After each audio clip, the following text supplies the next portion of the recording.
No more bad government in Nigeria. Nigeria what? The only media that have been consistent speaking against the bad government and for the purpose for reformers. Nigeria what? Yo!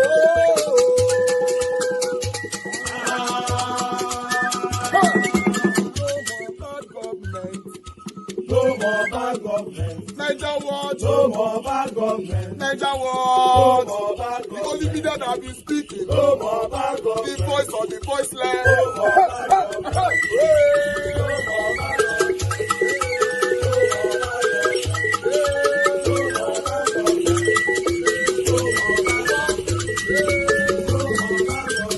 Niger what? No more bad government. For the poor. No more bad government. Niger what? No more bad government. Niger what? Idibia. No more bad government. No more bad government. No more bad government. In Nigeria. No more bad government. No more bad government. No more bad government. The only media. No more bad government. The number one media in Nigeria. No more bad government. That have been speaking against government. No more bad government. Niger what? No more bad government.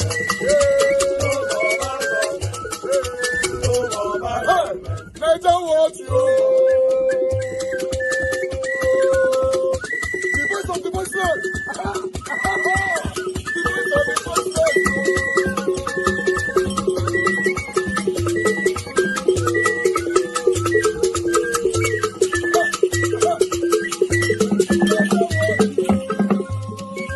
Voice for the voiceless. Voice for the voiceless. Niger what? Voice for the voiceless. Niger watch media. The only media that have been speaking against bad government. Being consistency since 1944. Voice for the voiceless. Voice for the voiceless.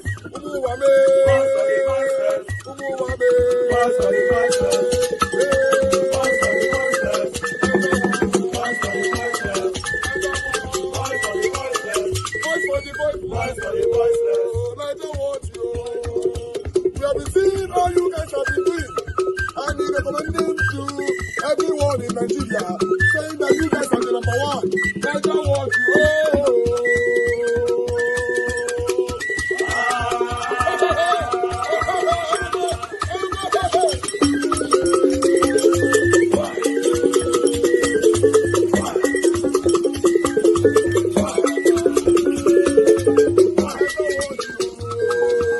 In 2027 will be easier than in 2023.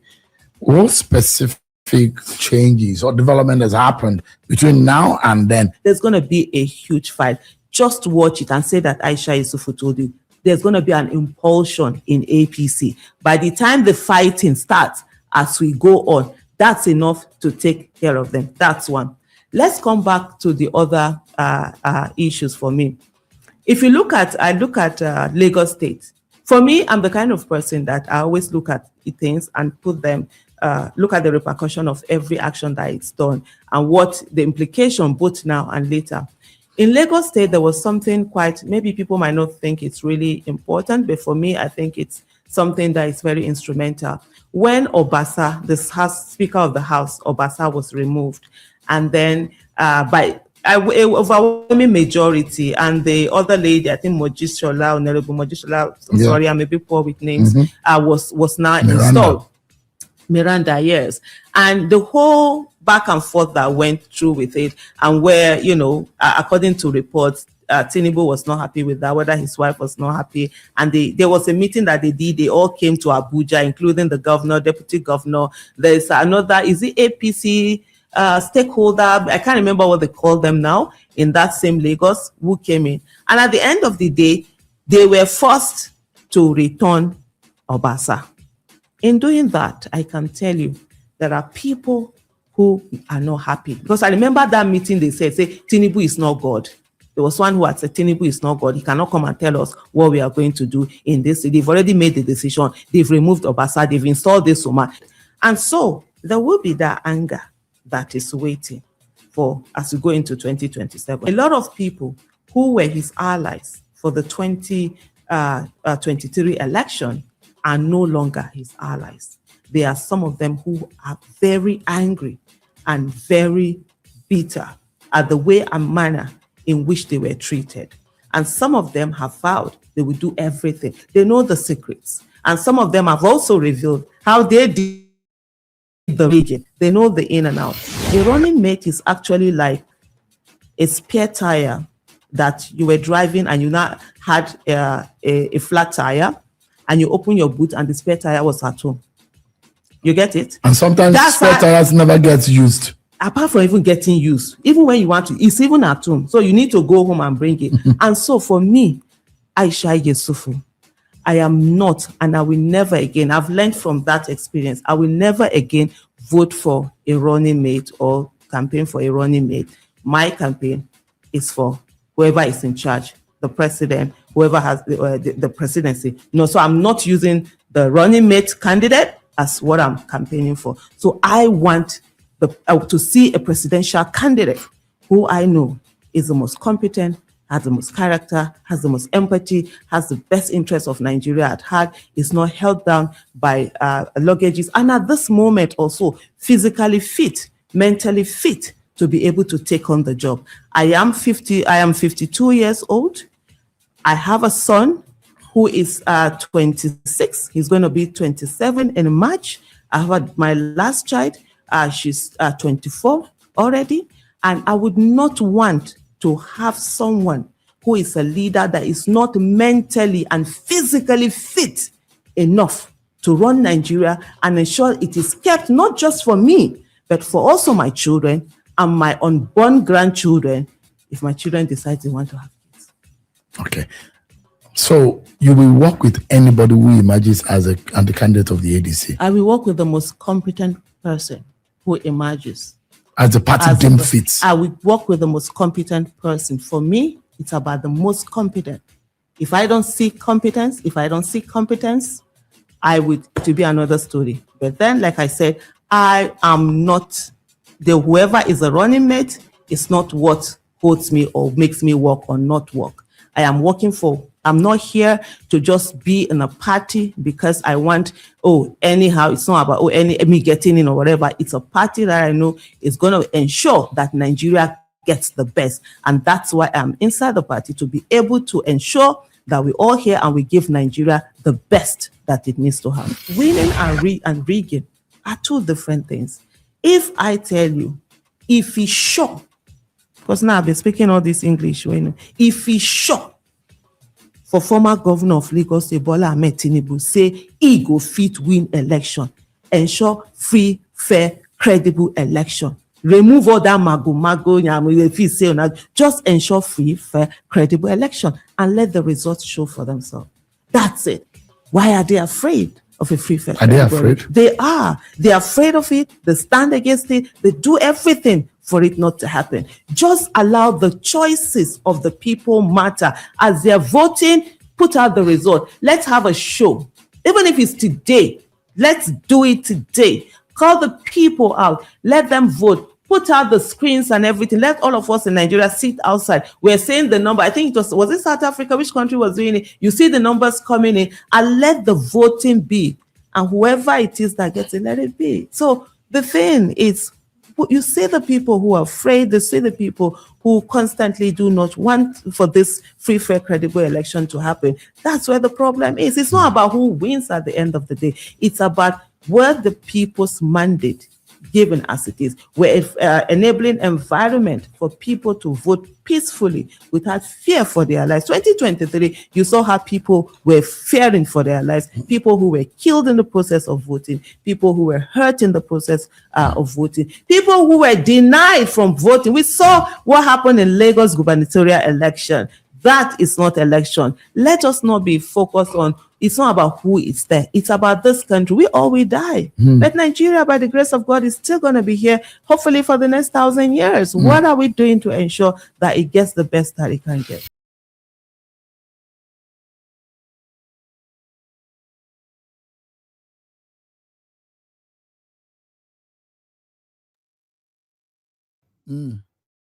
So your own agenda is mostly for young people to come out, but not engage in violence, because we imagine the 2027 elections will be very keenly contested. and the younger people who will come out will be 18 at that time. So one will imagine that there is going to be a lot of attention on 2027 election. Definitely. Yeah. So and young people are often used, like you always say. Yeah. I remember the podcast here in 2022 where you say, if they want to use you, ask them why don't they use their children. I remember, and that's what happened. They use other people's children for violence. The question is, why can't they use their own children for it? So, what would be your major message with respect to 2027 election? I think the Nigerian youth, the African youth, they have to get involved. You understand what I'm saying? They have to really get involved, because you can't fix something from the outside. You know, you get to engage the system, engage the status quo, and register for one of the political parties, participate for one of two of their meetings.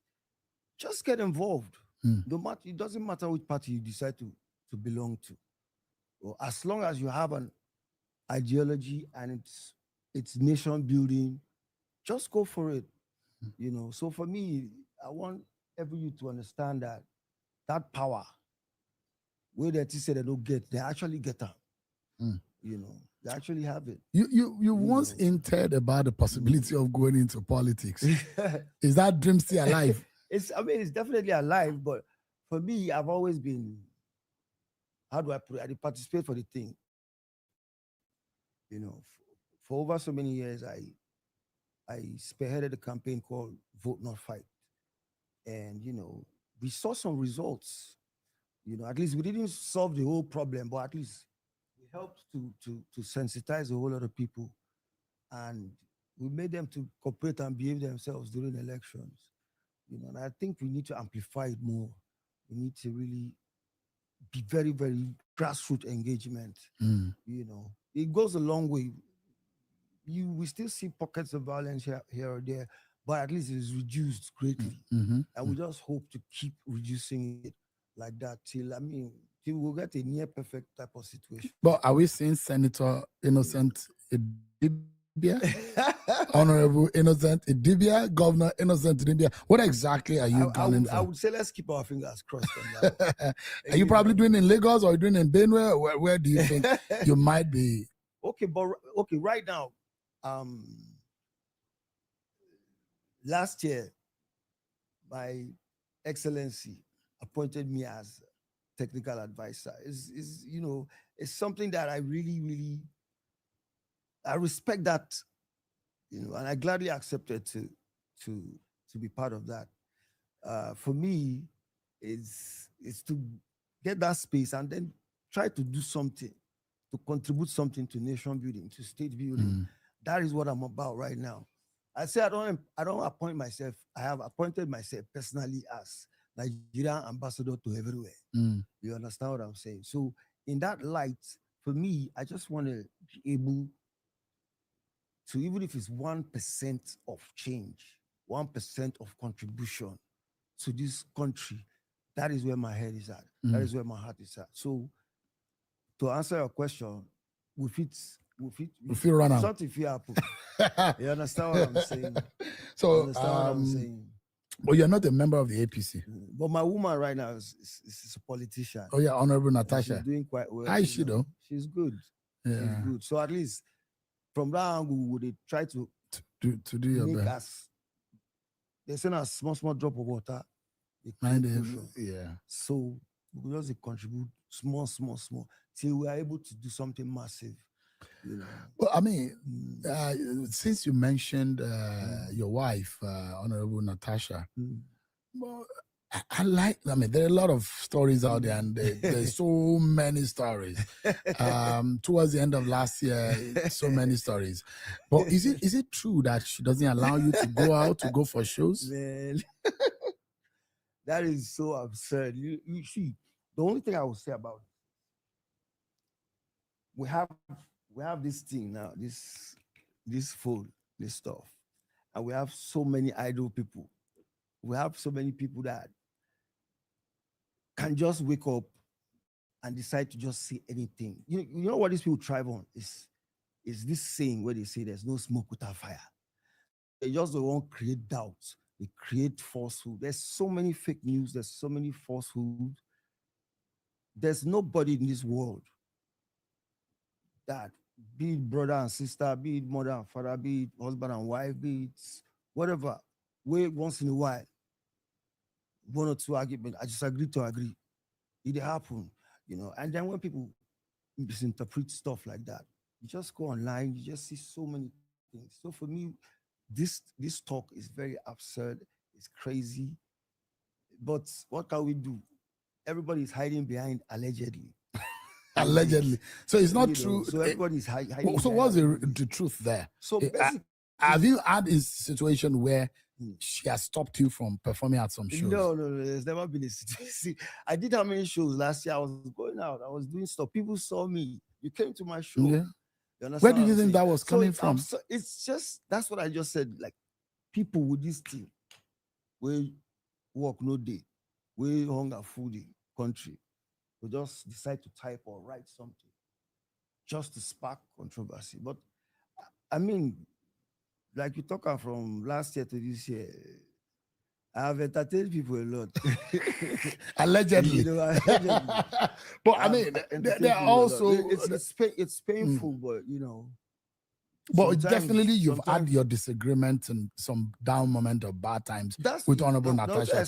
Because there are... for this world, the online, what people saw online on that live video, where they saw you, the spat between both of you. A lot of people thought maybe you both are not good, or you keep fighting, or something was wrong. Can you clear the air on what happened? I was angry that day. I was angry, and I let my emotions get the best of me. And I want what I want the young boys to understand, so young boys and girls. When you react in anger, sometimes you go regret what you do.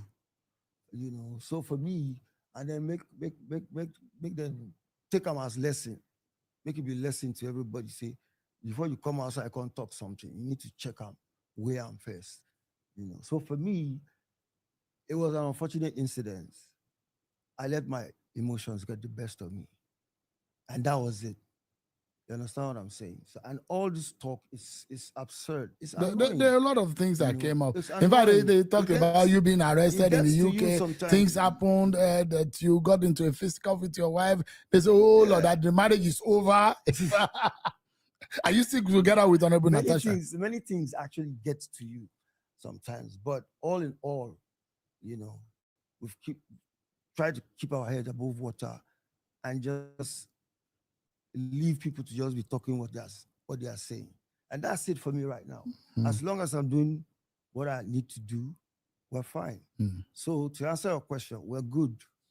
You definitely just relax. Yeah, you've definitely had some rough times. But what lesson would you say Innocent Idibia can teach, or do you say to younger people about marriage and personal life as an artist in managing yourself and managing career, family, and all of that? What would be your biggest lesson to the rest of the world or younger people? Privacy is very, very golden. You understand what I'm saying? Unfortunately, I'm a musician. Unfortunately, I have how do I put it? I have intentionally revoked my right to privacy by going into music, by putting myself in the spotlight. So for me right now, I could just do it that I sabi do. You understand what I'm saying? I don't really want to be going into all that talk no more. Now the music will want face now and work and to do stuff that matters. It gets annoying sometimes, It gets to you sometimes. Does that put you under some kind of pressure? As a human being, you get sometimes something too much. It gets to you. You understand what I'm saying? My bulletproof vest don't weak that. You said at some point that you moved on from your former marriage, and at some point Nigerians will know what exactly really happened. Is that the time for you to say, well, you've moved on right now? Are you able to say to Nigerians what exactly happened? Yeah, I moved on. I did do my thing, they go.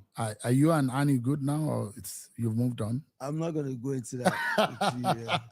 Well, you said you were going to understand. talk about what really happened. No. We're not gonna other one for that now. But you're good. Honestly. But we're good. What about the children? Everyone is good. I've not been the best daddy, because I've missed a whole lot of time. I missed a whole lot of things that just because I put myself out there. There's so many things that I wish that I could rewind and do better. But going forward, shall we try to do better? But they're good, going amazingly well. Their heads, they get correct head, and I'm proud of them. It's not easy. In all of It's not these, easy. The pressure. so and I keep asking you, a lot of people whose faces, whose lives are out there in the public, and there's nothing you can do about it. Yep. Your life is already out there, and the balance of family and career is always very critical. It's heavy. How do you think younger folks can handle family and career and personal life? You just have to handle it. You understand what I'm saying? There's no blueprint. There's no already made rule on how to do these things. You just have to do your best. You just have to be there To strike a balance. You just have to attend to what needs to be attended to. Because there's no other way about it. There's no two ways about it. You just have to face what you need to face. But in your life journey, how crucial has family been to you? It's important. Your mom, your dad, your siblings. As long as there's love and understanding, it's always nice to have. It's nice to have people that got your back, that look out for you. And you do the same. So for me, like I said earlier, you just have to face what you need to face. You'll do what you're supposed to do. Let me take you back to music, Tubaba. Okay. What do you see yourself, or where do you see yourself in the next 5 years? Wow. In the next 5 years, I won't. I get what I want to answer, but What was that? But basically, in the next 5 years, music is still my majorest forte. But definitely I want to really, really work on contributing, of making something meaningful happen in Nigeria, of contributing my own little quota of what I can contribute to help this country,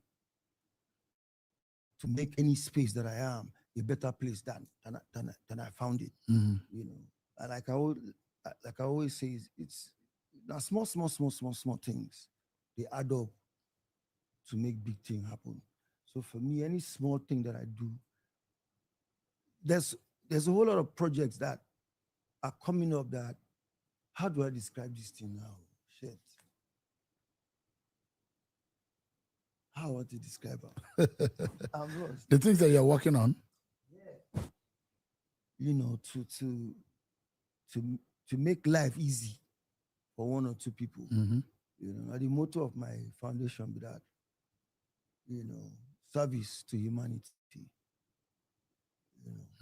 But I'm going to let you know those things. Yeah, that would be good. Let you know those. So, for those of us who, your first album, and the role African Queen played, not only in Nigerian music, globally. Yeah. I mean, that put Nigerian music on the global map. I like to know too about, out of all your songs, which one would you say is your best or your most favorite, or your favorite song? Wow. I get asked this question a lot.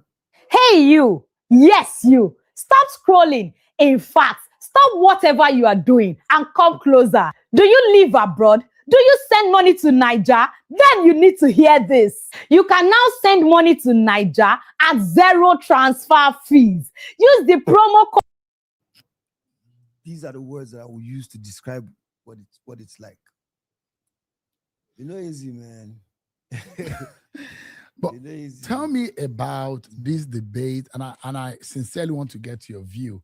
Okay. This contestation, which I think is unnecessary for Okay. those of us who literally lived our lives adoring and who understand history, who knows the value of Yeah. someone like Fela Anikulapo Kuti. Mm. And you hear Wizkid being placed side by side with Fela Anikulapo. I don't think that there's any need for comparison of both two. They belong in different generations, and comparing both of them, I think, is unfair. But what do you think about that controversy about comparing a legend like Fela Anikulapo Kuti and Wizkid? Just like you earlier said, it's ridiculous to start doing something like that. So I don't get work. I'll come Saturday, compare. I'll come Saturday. Everybody great on their own terms, on their own level. You understand what I'm saying? You know, I can never be you, Sheung. You can never be me. And it is this simple concept that some people cannot seem to grasp. It's mind-boggling how many people are even actually engaging and precious time to the it. For me, they're very ridiculous. You understand what I'm saying? Not two human beings, they're the same for this world.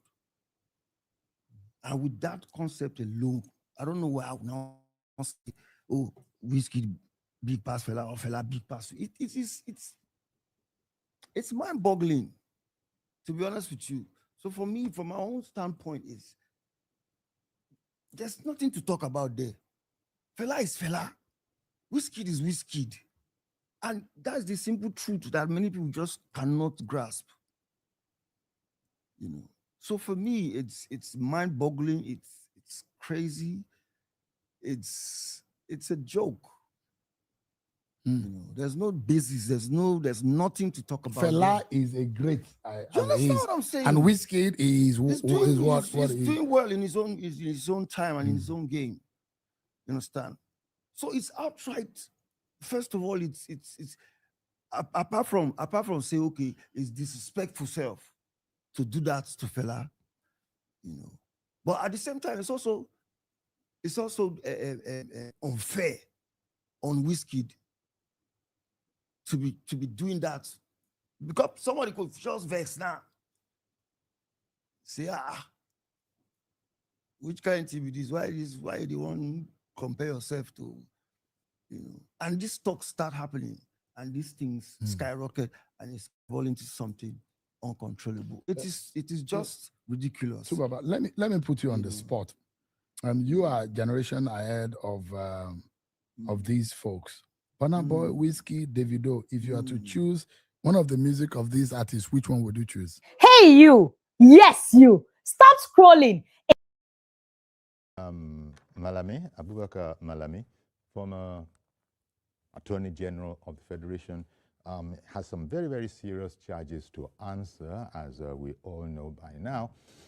And there's also been the case of forfeiture of some of his assets, humongous assets, as a matter of fact, something about a forfeiture of properties to the tune of 212.8 billion naira temporarily. The man has actually appealed to that and has said that it was legitimately earned, and so that matter of a temporary forfeiture should be lifted. So all of that, you know, is what's on the ground. Very, very serious charges. As you know by now, Abubakar Malami is charged along with his son. Both of them, we will be looking at what brought about father and son being charged. Could it be because they are both at the same address? And there is the matter, apart from the first charge where Malami was accused directly, the former Attorney General was accused of, you know, just financing, you know, refusing to prosecute terrorism financiers whose case files had been brought to his office, and that is an offense, and he shall be arguing his case. He's pleaded not guilty to that, and the other charges where he was joined with his son, they've also pleaded not guilty to that. Those other charges relate to what the authorities are referring to as a warehousing of weaponry, which is to further, so the allegation goes, a preparation to commit an act of terrorism by having these weapons in their possession. We'll be looking at that, but just to refresh your memory, in case you haven't seen the dailies, this is a roundup of the matter.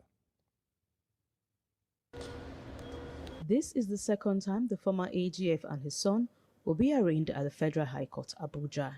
First, they were arraigned by the EFCC on a 16-count charge of money laundering to the tune of 9 billion naira. They were granted bail by the court. Now the DSS is arraigning Mr. Malami and his son for warehousing firearms in their residence as Jess Phase 2 area, Birin Kebbi Local Government Area, Kebbi State, without lawful authority. Mr. Malami in count 1 is accused of refusing to prosecute suspected terrorism financiers whose case file were handed to him while he served as the AGF and Minister of Justice. At the commencement of proceedings, the prosecution had moved for the charges to be read to the defendants. They both pleaded not guilty. The prosecuting counsel prayed the court for a date for commencement of the trial and that the defendants be remanded in the custody of the DSS pending further proceedings.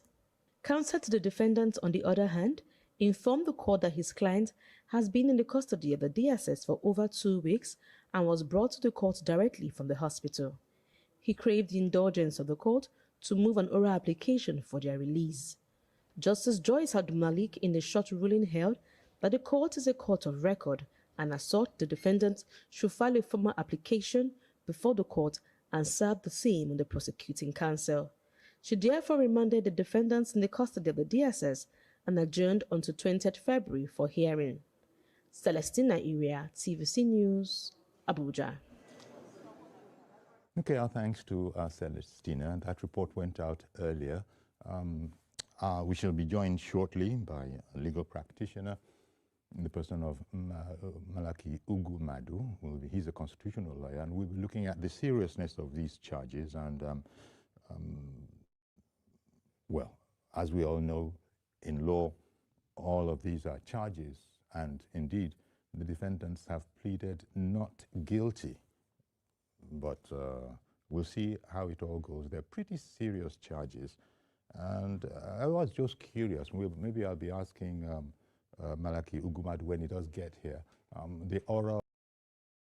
Welcome to the program. This is Daily Politics on Trust TV. I'm Abdullahi Ahmed. Thank you most kindly for joining us. Tonight on the program, we double back on the biggest conversation of the week as far as parliamentary activities and election reform is concerned. The controversy or saga, however you choose to describe it, around the much anticipated electoral amendment bill in the National Assembly has again elicited a lot of reaction from within the chambers of the National Assembly and outside of it, as Nigerians continue to anticipate what is supposed to be a game changer for the upcoming general election in 2027.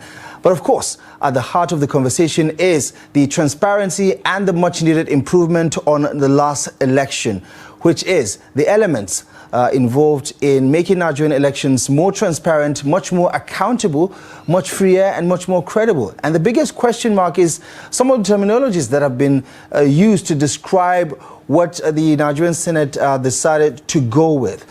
In the words of the Senate President Godswill Akpabio, they did not reject e-transmission. However, you heard from the Minority Caucus who had their own opinion about what played out this week, saying that what was presented before senators was not necessarily what was agreed to. There's a different version of it that upholds the use of compulsory electronic transmission of votes on election day. So what is playing out and how will this shape the months ahead as Nigerians prepare to head to the polls? We'll also get to talk about party politics, especially one that involves Nigeria's main opposition party, the People's Democratic Party, and what played out this week as far as the leadership crisis is concerned. And who best to have a conversation with on a day like this than someone who understands not just Nigerian politics, but also the intricacies around 2027 and what is playing out across the country. Honorable Oladimeji Fabiyi is here with us for tonight's conversation. It's good to see you again. Thank you so much for joining us. See you. Happy New Year. Happy New Year. This is the first time I actually see you. So robust and fresh. I'll take it. Well, this week, as any other week, you can imagine, a lot of ups and downs in the polity, conversations about Nigerian elections. You heard what INEC said regarding its timeline. It needs what it needs as far as legislation is concerned so that it can put its own house in order. However, all eyes have been on the National Assembly over the past couple of weeks because there seems to be this issue around whether the Senate or the House of Representatives, are dilly-dallying, dragging their foot about what the amendments would look like as the passage is expected. First of all, your initial take on the journey so far regarding the amendment process itself and how we got to this particular point where some of the critical components that Nigerians are expecting to be a part of the amendments are becoming the bone of contention. Okay, Abdullah, thank you very much, and good evening, viewers. It's been a very bad day for Nigerians, and we can't run away from it. It's really been a bad day with the action of the Senate. I don't want to talk about the entire National Assembly because all of these things, evolved around the Senate. We're all aware that the House of Representatives have already done something on it, and they've made they've acted in line with the wishes of Nigerians. But Senate has chosen to go the other side, and Senate to me is gradually becoming an obstacle to our democratic governance. It was a direct assault on our democratic governance, and then it doesn't speak well for this country. Where tomorrow on daily basis we try to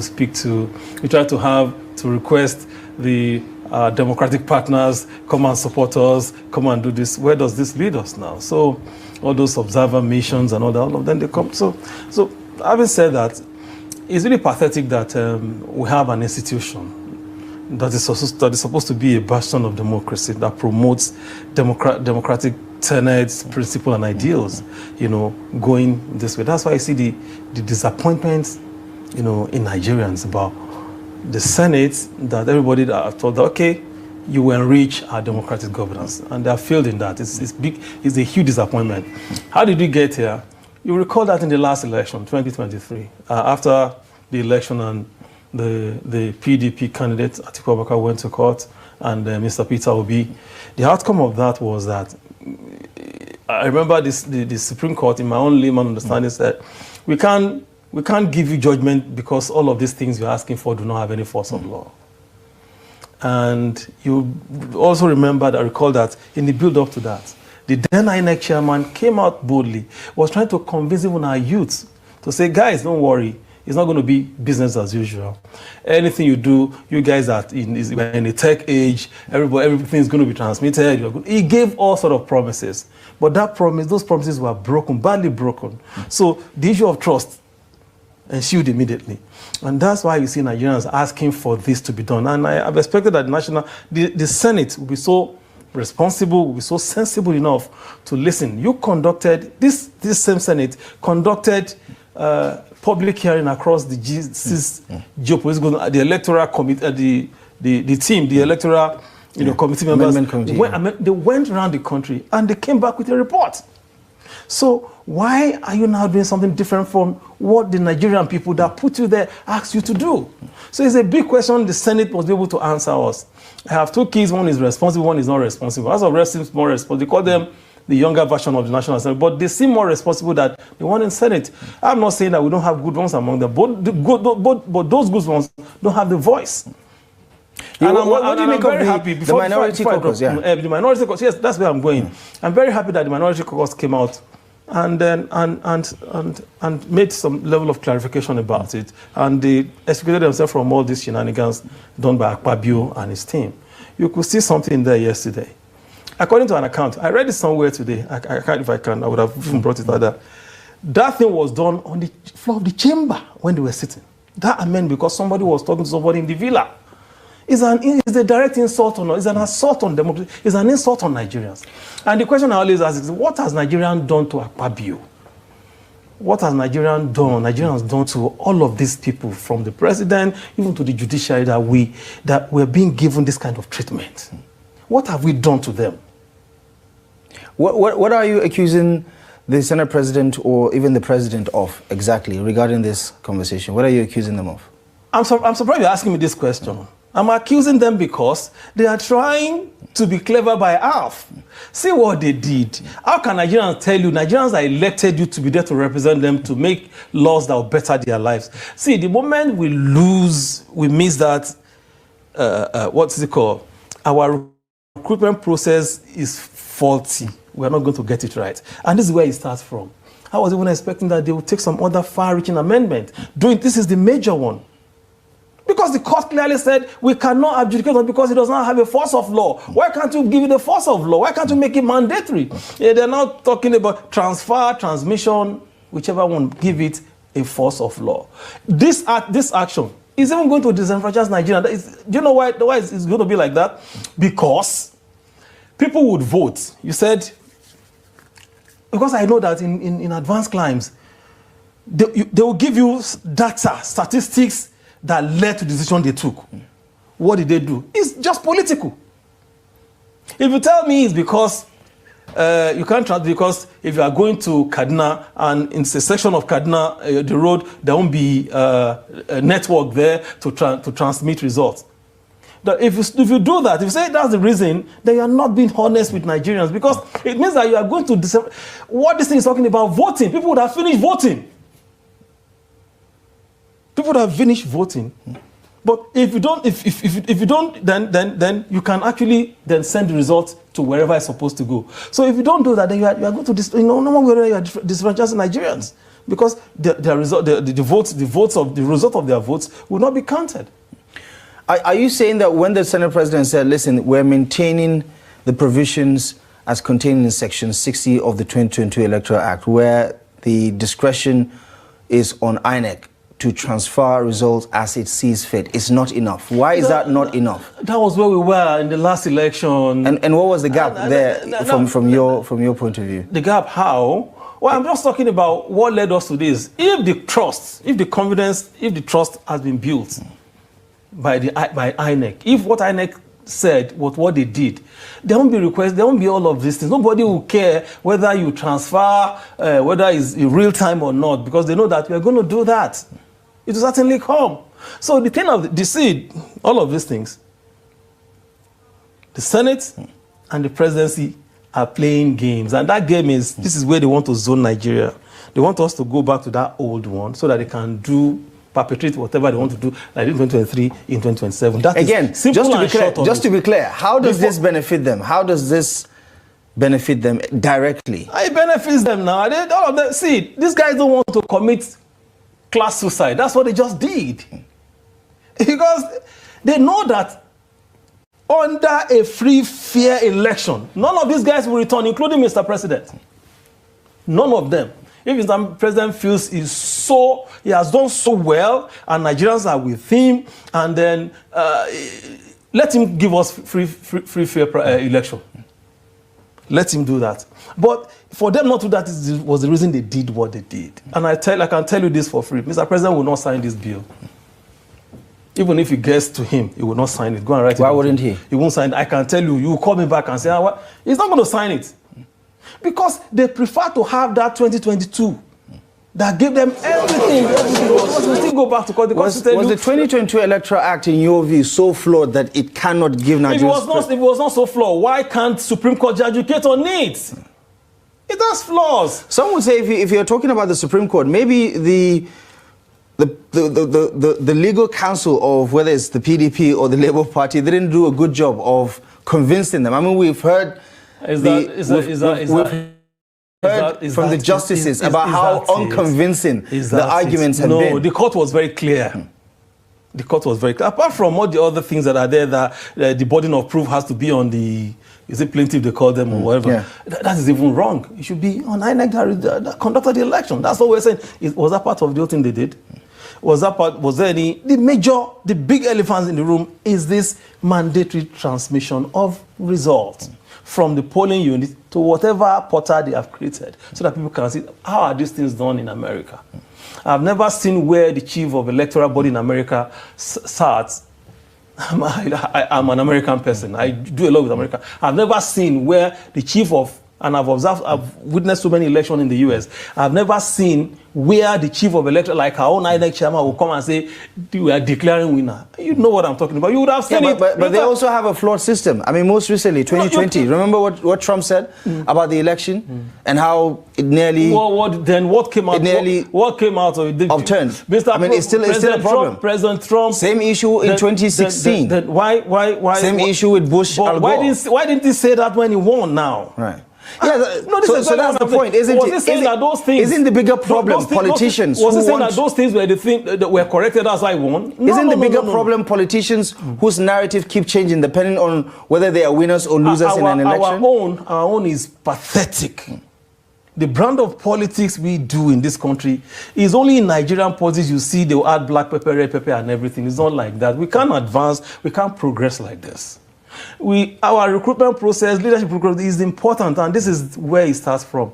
Now, our electoral law only deals more with general election. It does not deal with the primary election, where the whole thing starts from. And I've expected that these guys will look at this critically and say, okay, let's see how we can give INEC power to regulate, not to really, dabble into a political party, because that's where it starts from. Before anybody stands for general election, you must have gone through the party primaries and the processes. So why? Okay, for instance, we've experienced in the past where you get the membership list, the delegate list that you're going to. You get to the field, the delegate list you saw yesterday would not be what they're going to produce to run the election. Why can't they give INEC regulatory power to do that? I say, okay, party, submit your delegate list. You would have known. It may be 90 days or 120 days before election. Nobody will be able to tamper it. That will sort it out. Okay, what kind of election primaries do you want to do, direct or indirectly? Let us know. Then submit the delegates list now. So why can't they do that? Okay, the same electoral laws talk about 1 billion ceiling for presidency, 500 million. Who is enforcing it?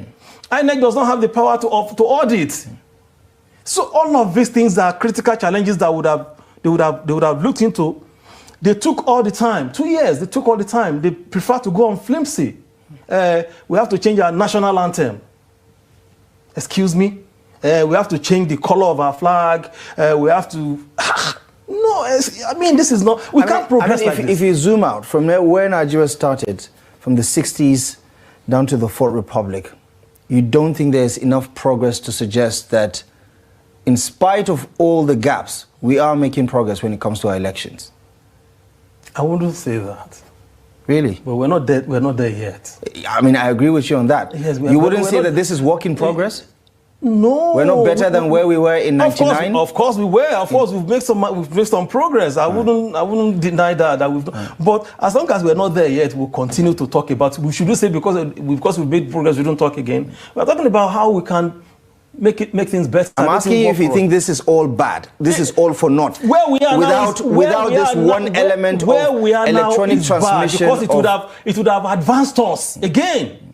As look at beavers today. What is the use of beaver? I mean, it doesn't have any force of law, does it? I mean, it does with the current amendment. I mean, you can't have an election without beavers. So whatever fault, whatever problem you have with it, so court can adjudicate on it.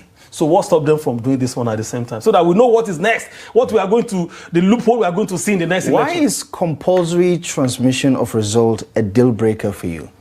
Okay, because our electoral challenge in the last 2 election cycle has been because of this manual thing. You see result sheet multi-liter, you see a lot of things. You know, this thing, technology, all over the world are advancing with technology. Why are we retrogressing? This is what National Assembly, this is what the Senate, not National Assembly, the Senate has done to us. The entire world has taken their bath, they've dressed up, they've boarded their flights, they're almost where they are going, where is he looking for water and soap to bathe? That's what the Senate has done to Nigeria. Why are they bringing us back? The whole world, Africa is progressing. Everybody introducing technology to make their electoral system work. Why are we still here? Who did this to Nigeria?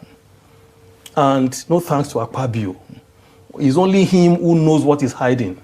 It's only him who knows what is pushing him. There are 109 senators. It's only him who knows what is pushing him. You think the Senate President is the one who is deciding? The moment the head is rotting, the entire body is rotting. We have seen Senate President in this country before.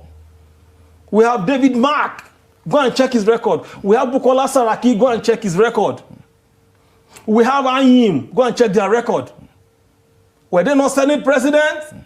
We have a lot of them. Were they not Senate President? So what are you telling me? What is wrong with Akpabio?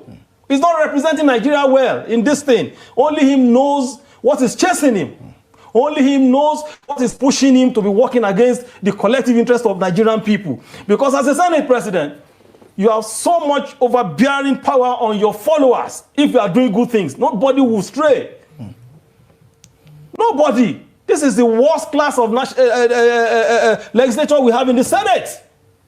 The worst class. And as far as your opinion is concerned. Yes, and posterity will not judge them right. Except the few ones among them that we know that have good intention, but they don't have the voice to do it. They don't have the way to do it. At the end of the day, it's a numbers thing, isn't it?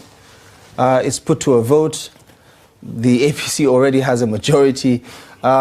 This is how it's going to play out, isn't it? I mean, even with regards to the harmonization, we understand that this House of Reps is going to have a second look at its own proposal, which was passed last year. Even if House of Reps upholds what they passed, he cannot go anywhere if Senate does not concur. Yeah, obviously there has to be concurrence. There's no doubt about it.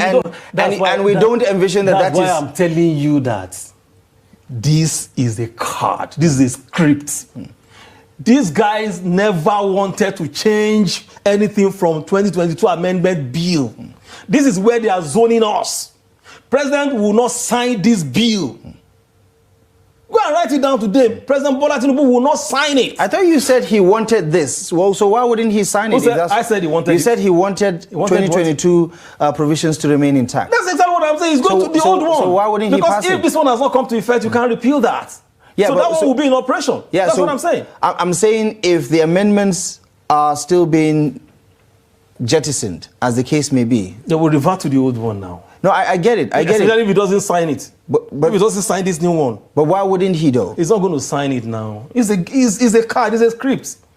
He prefers that one that can easily manipulate the entire process. Yeah, but this one will not manipulate any process. According to your argument, as things stand right now, especially with regards to electronic transmission of results, which is not compulsory, because the Senate says, listen, we're going to stick with the provisions that were in 2022 Electoral Act, which is that INEC still gets to decide how it wants to transmit the election result.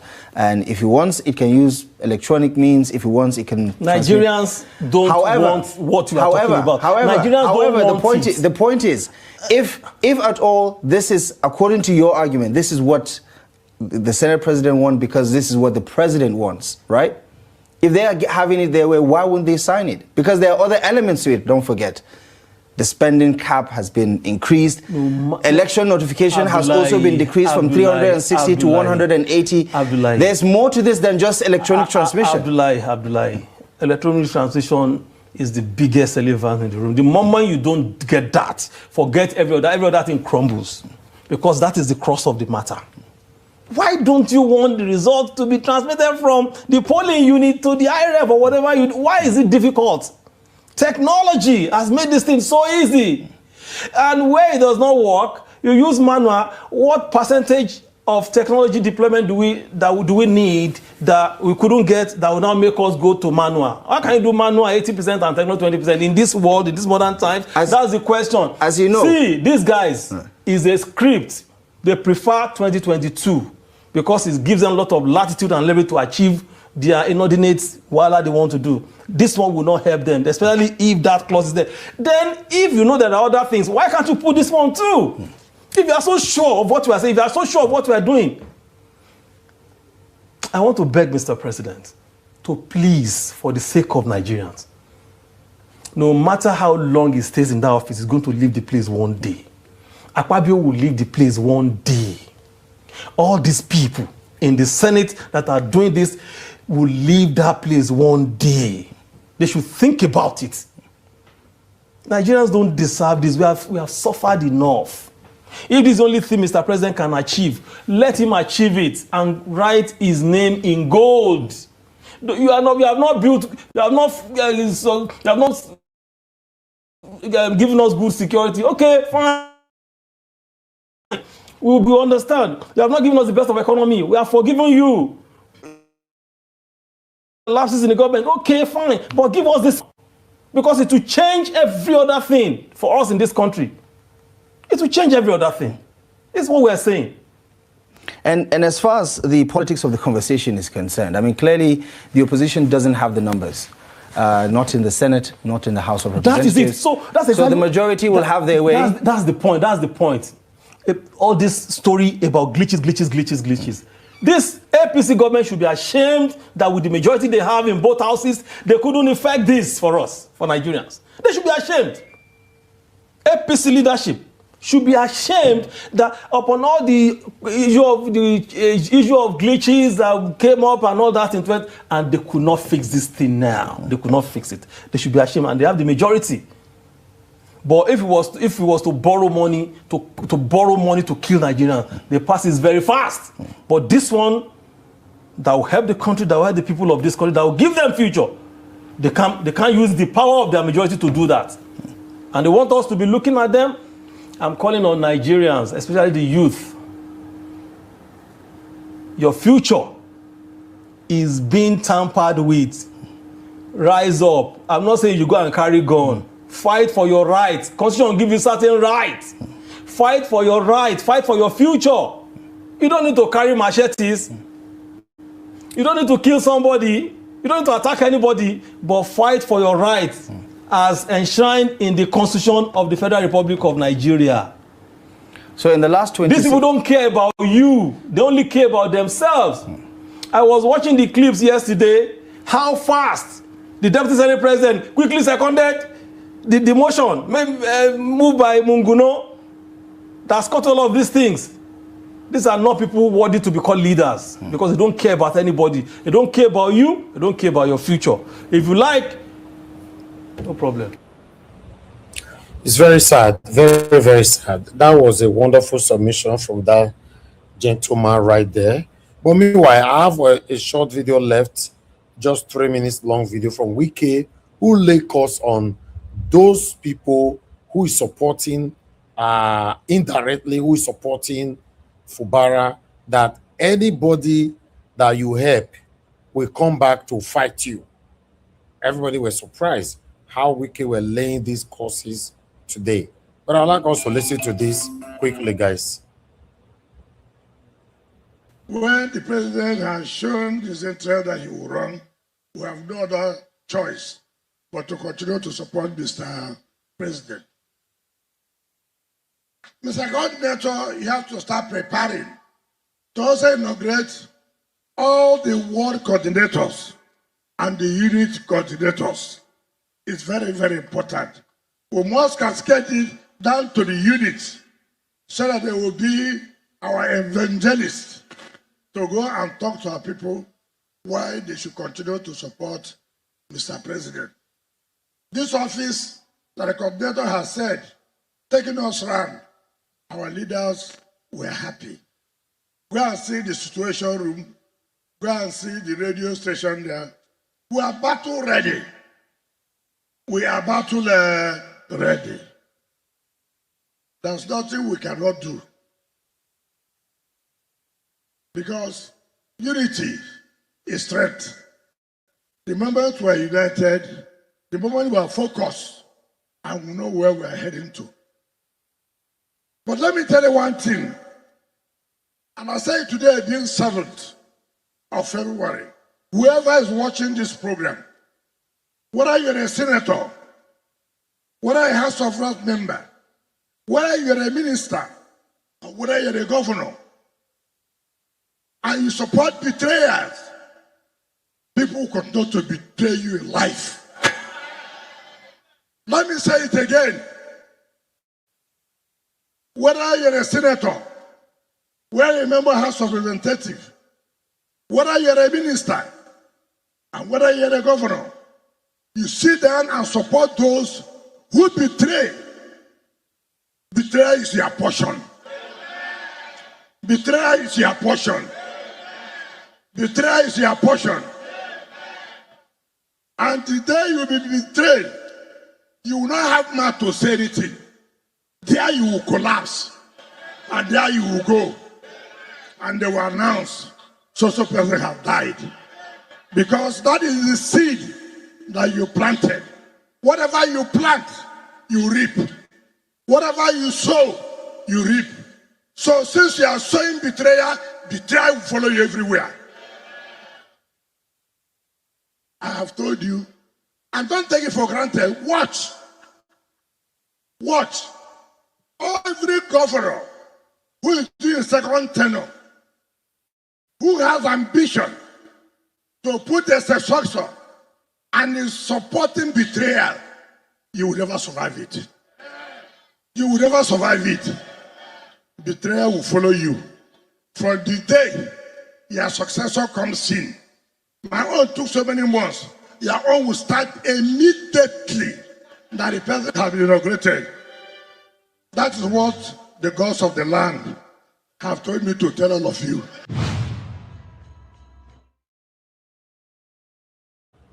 Nayeram. Now wow, this thing Ipenasha. The way Tinubu to use Yoko, what they call up Fubara to destroy this guy. Ipena not be small. Ipena, they're not a treat person like this. Tinubu, what you do wicked is not right. For wicked to now start laying course is shocking. It's really shocking. The thing surprised me when I see this video this afternoon. I was like, wow, that's gotten to this. Where Wike is now laying course, on anyone who will support Fubara. Wow, what a life. And so we see him. That's why they said, you must do the right thing at all time, regardless of what. Do the right thing.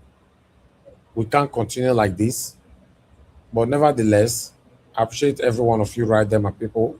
I have 2 more short videos to play so that we can talk. For any of you that want to join this panel, please come in on time. Let's do this now. Mother of all Mommy Diaspora, good evening to you, Mommy. Happy Saturday to you. Thanks for all that you do for us here every day. Abo Azi, I appreciate you, my brother. Thanks for all that you do. Good evening to you. Mother Eugenia, good evening to you, ma. Thanks for all that you do. Mother Peggy Mode, thank you very much, ma. Thanks for all that you do. Isaac, I can see you. Evazik Bere, I can see you. Vatos Okwebele, Patience Demodia, Faithful, I can see you all right there. Please help us to press on the like, help us to share, take our voices far. I already have a super chat from my brother Adelaya Ogobi. I'm very grateful. Good evening to you and happy weekend to you as well. I appreciate every one of you right there. A lot of comments have appeared. Gio Deborah, I can see you. Tuface Idibia, I can see you. Thank you, my people. Joseph, I can see you as well.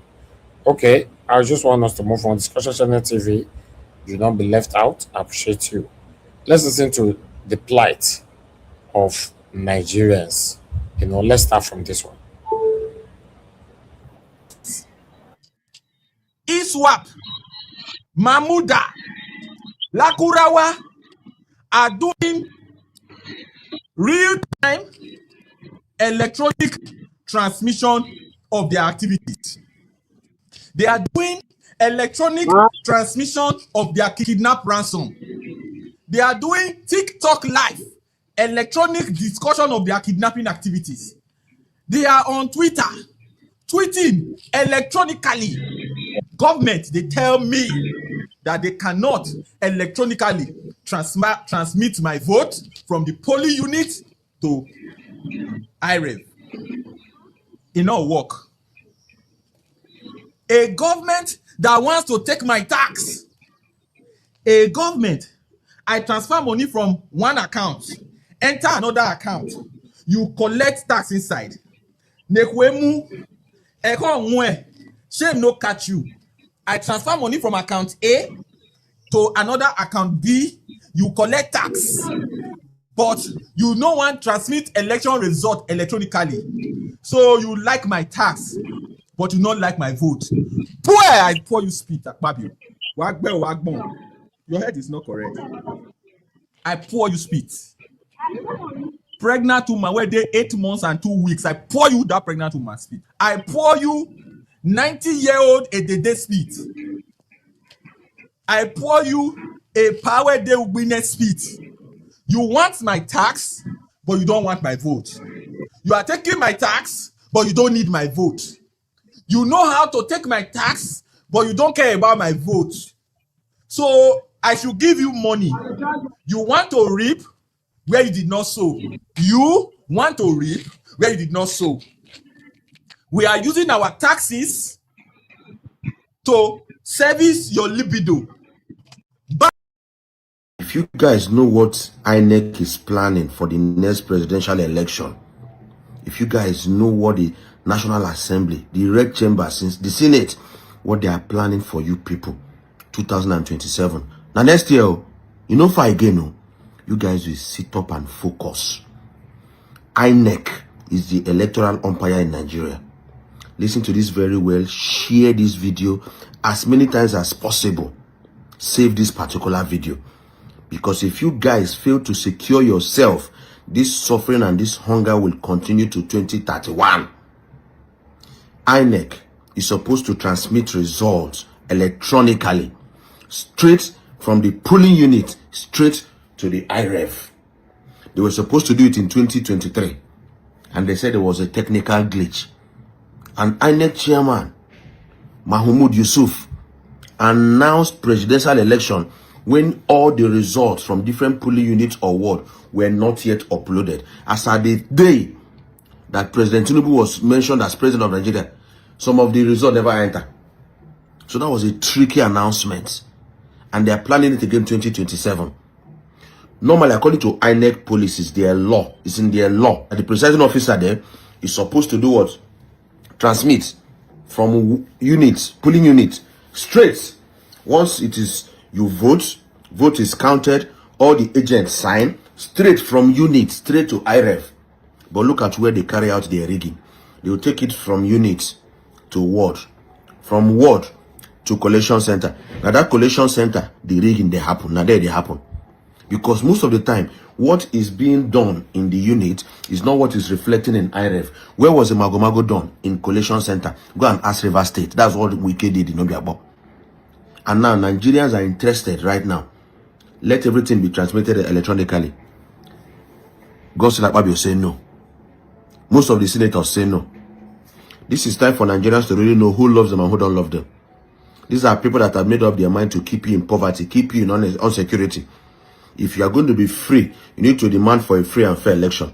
And seriously speaking, what is the big deal of demanding for a free and fair election? Why are these guys scared of free and fair election? Because they know that they rigged their way to power. Because they know that the average Nigerian on the street is not happy with what is happening.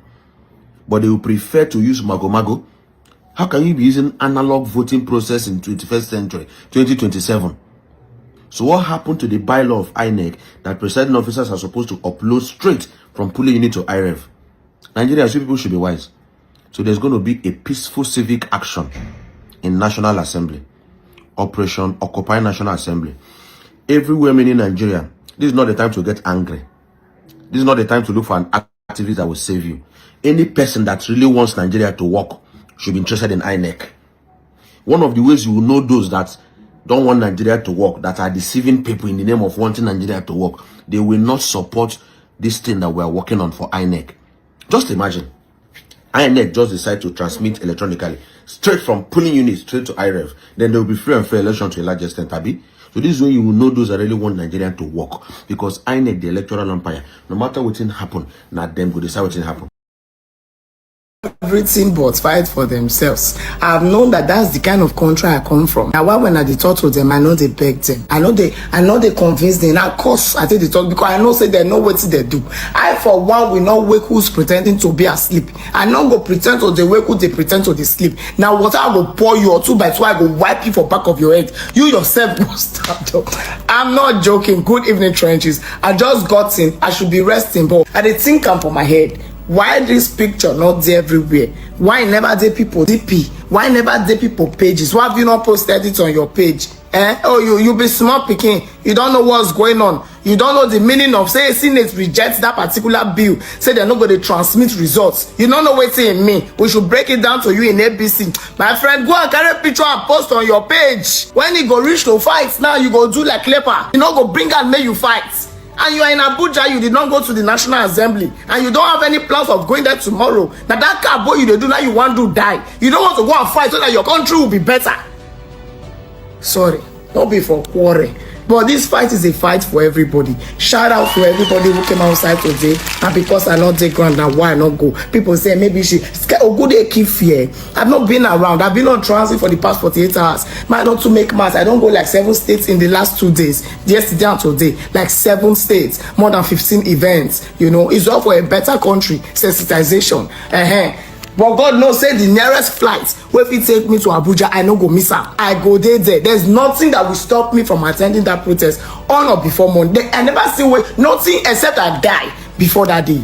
Please, I'm begging. Let's all come outside and join our voices. But they see clips today, they say, thank you very much. That's my mother. That's my son. God bless my brother. I was so, he gave me hope. You know, say not be one person did one. Everybody is involved. I'm happy that all opposition is tweeting about it. All of them are saying we will resist. All of you should come aside. It's not enough to tweet. We need you on the field. We need everybody on the field. We can't keep talking. Akpabio is too small, too tiny, too minute to hold millions of Nigerians to ransom. I'm going to say that again. Akpabio is too small to hold millions of Nigerians to ransom. We need to stamp our feet on the ground and say enough, so that enough would be enough. Thank you so much. Share this video. Please take the picture in my story. Post on your own story. Let's make it trend, because I don't even know why bloggers are not posting it enough. I mean, this picture, maybe they post and I mean, they see the things I've been reposting is all about safe democracy, but I know they really see bloggers own. I mean, they block me. Now I won't say I've seen too much. Hi, sorry. Failed country on the planet. Last night, over 200 civilians were murdered in the northern part of the country by armed gunmen who just invaded a village and killed everyone in it. All of the civilians, all of the children, all of the women just got shot dead. People moved from house to house and just started shooting them. And this is really bad. 200 people. This should be main breaking news, stuff we've never seen before. But guess what? In Nigeria, this is just another day. This happens literally every single week. This is the only country on the planet where hundreds of civilians are killed every single day by armed terrorist groups, and it doesn't even make the news. Not to mention, in Nigeria, you'll just drive up the road and there'll be dead bodies on the side of it from people who've been killed in car accidents, and the bodies just haven't been picked up. And guess what? If you stop to check the body, the police will arrest you and say that you've killed the person. Everyone in Nigeria knows it. It's the most failed country on the planet. The best thing anyone in Nigeria ever dreams of doing is leaving and going to a different country. That is everyone in Nigeria's dream, is to leave Nigeria, and everyone knows it. Look, I mean, I'm not even going to say the people from Nigeria are very nice, because every Nigerian in my comments just has a go at me. And I bet if you read the comments on this video, it'll just be Nigerians having a go at me saying, you don't know nothing about our country. This is fake news. We loved you. Nigerians, a message to you. Maybe start trying to fix your own country before you start trying to fix our opinions on your country. Then maybe we'd have better opinions of it. Hundreds of people are killed every single day. And for some reason, your government and military is unable to stop it. The only country in the world where it happens. This is embarrassing. Nigeria, what the hell are you doing? Everything he said is true, and I don't know why Nigerians are frothing in the mouth. Nigeria, by all definition, is a failed country. And the people who hate to hear this the most are Nigerians who live in Nigeria. Nobody hates to hear the truth about Nigeria than Nigerians who live in Nigeria. They are the most delusional, they are the worst set of humans that you can advocate for. They will call you a hater. They will say it's because you are abroad. There is nothing they will not say. And even morally, they are not better than the leaders. They just don't have the opportunity to benefit from the corruption. Once they benefit from the corruption, the song on their lips will change. Shame on the Nigerian leaders and shame on the Nigerian people who keep on defending the rot that is happening in Nigeria. Shame on you. Now, true, that one, me, I can testify to that. These people that live in Nigeria, they are worse than anything. I'm telling you, Nigerians in Nigeria, they have a way of defending when you defending your topic, when you bring something like this, within them. They are something else. But meanwhile, that's all I have for you guys today. I appreciate every one of you. Mother Stella Masaveda, I can see you, man. Good evening to you. Thanks for all that you do. Thank you very much. Love Madoka and many others are just coming in. Isaac and many others. Thank you very much. Just press on the like button to share. And God, I will bless you. Now, I don't know if two of you were calling in just now. I don't know if you want to call in again or give us a mandate. I don't know if you're available. You are the only one on the panel. If you are there, that would be nice. Can you hear Talk me, to us, sir? my brother. Can you hear me, sir? Yes, I can hear you. Yes. Well, thank you very much. Well, my mouth Good is evening full, to you, but my all the brother. same, we'll just stop. Thank you very much, Mr. Elvis. Appreciate you. All protocols duly observed. On the diaspora, I greet you. Thank you very much for your effort and your time. Honestly, the videos that you just played now, there are no two way about it.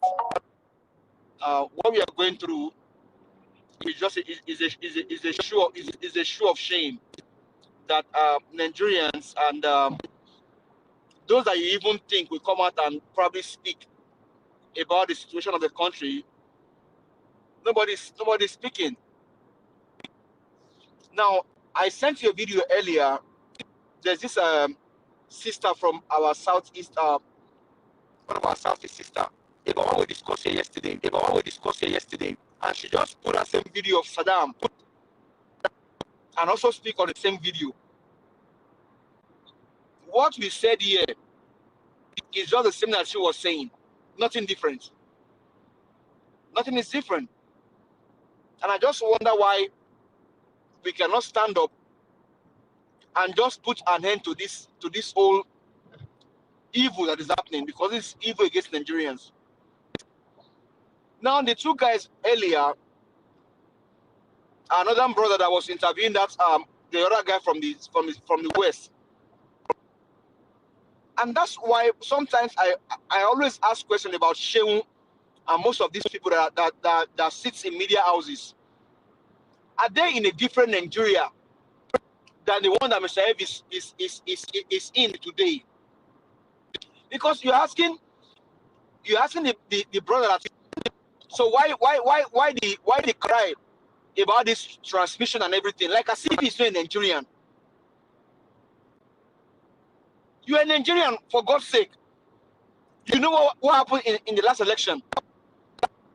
You saw everything, and you're asking him why the cry about transmission of results. Transmission is very, very vital and very, very key. Very vital and very, very key. As a matter of fact, very, very compulsory.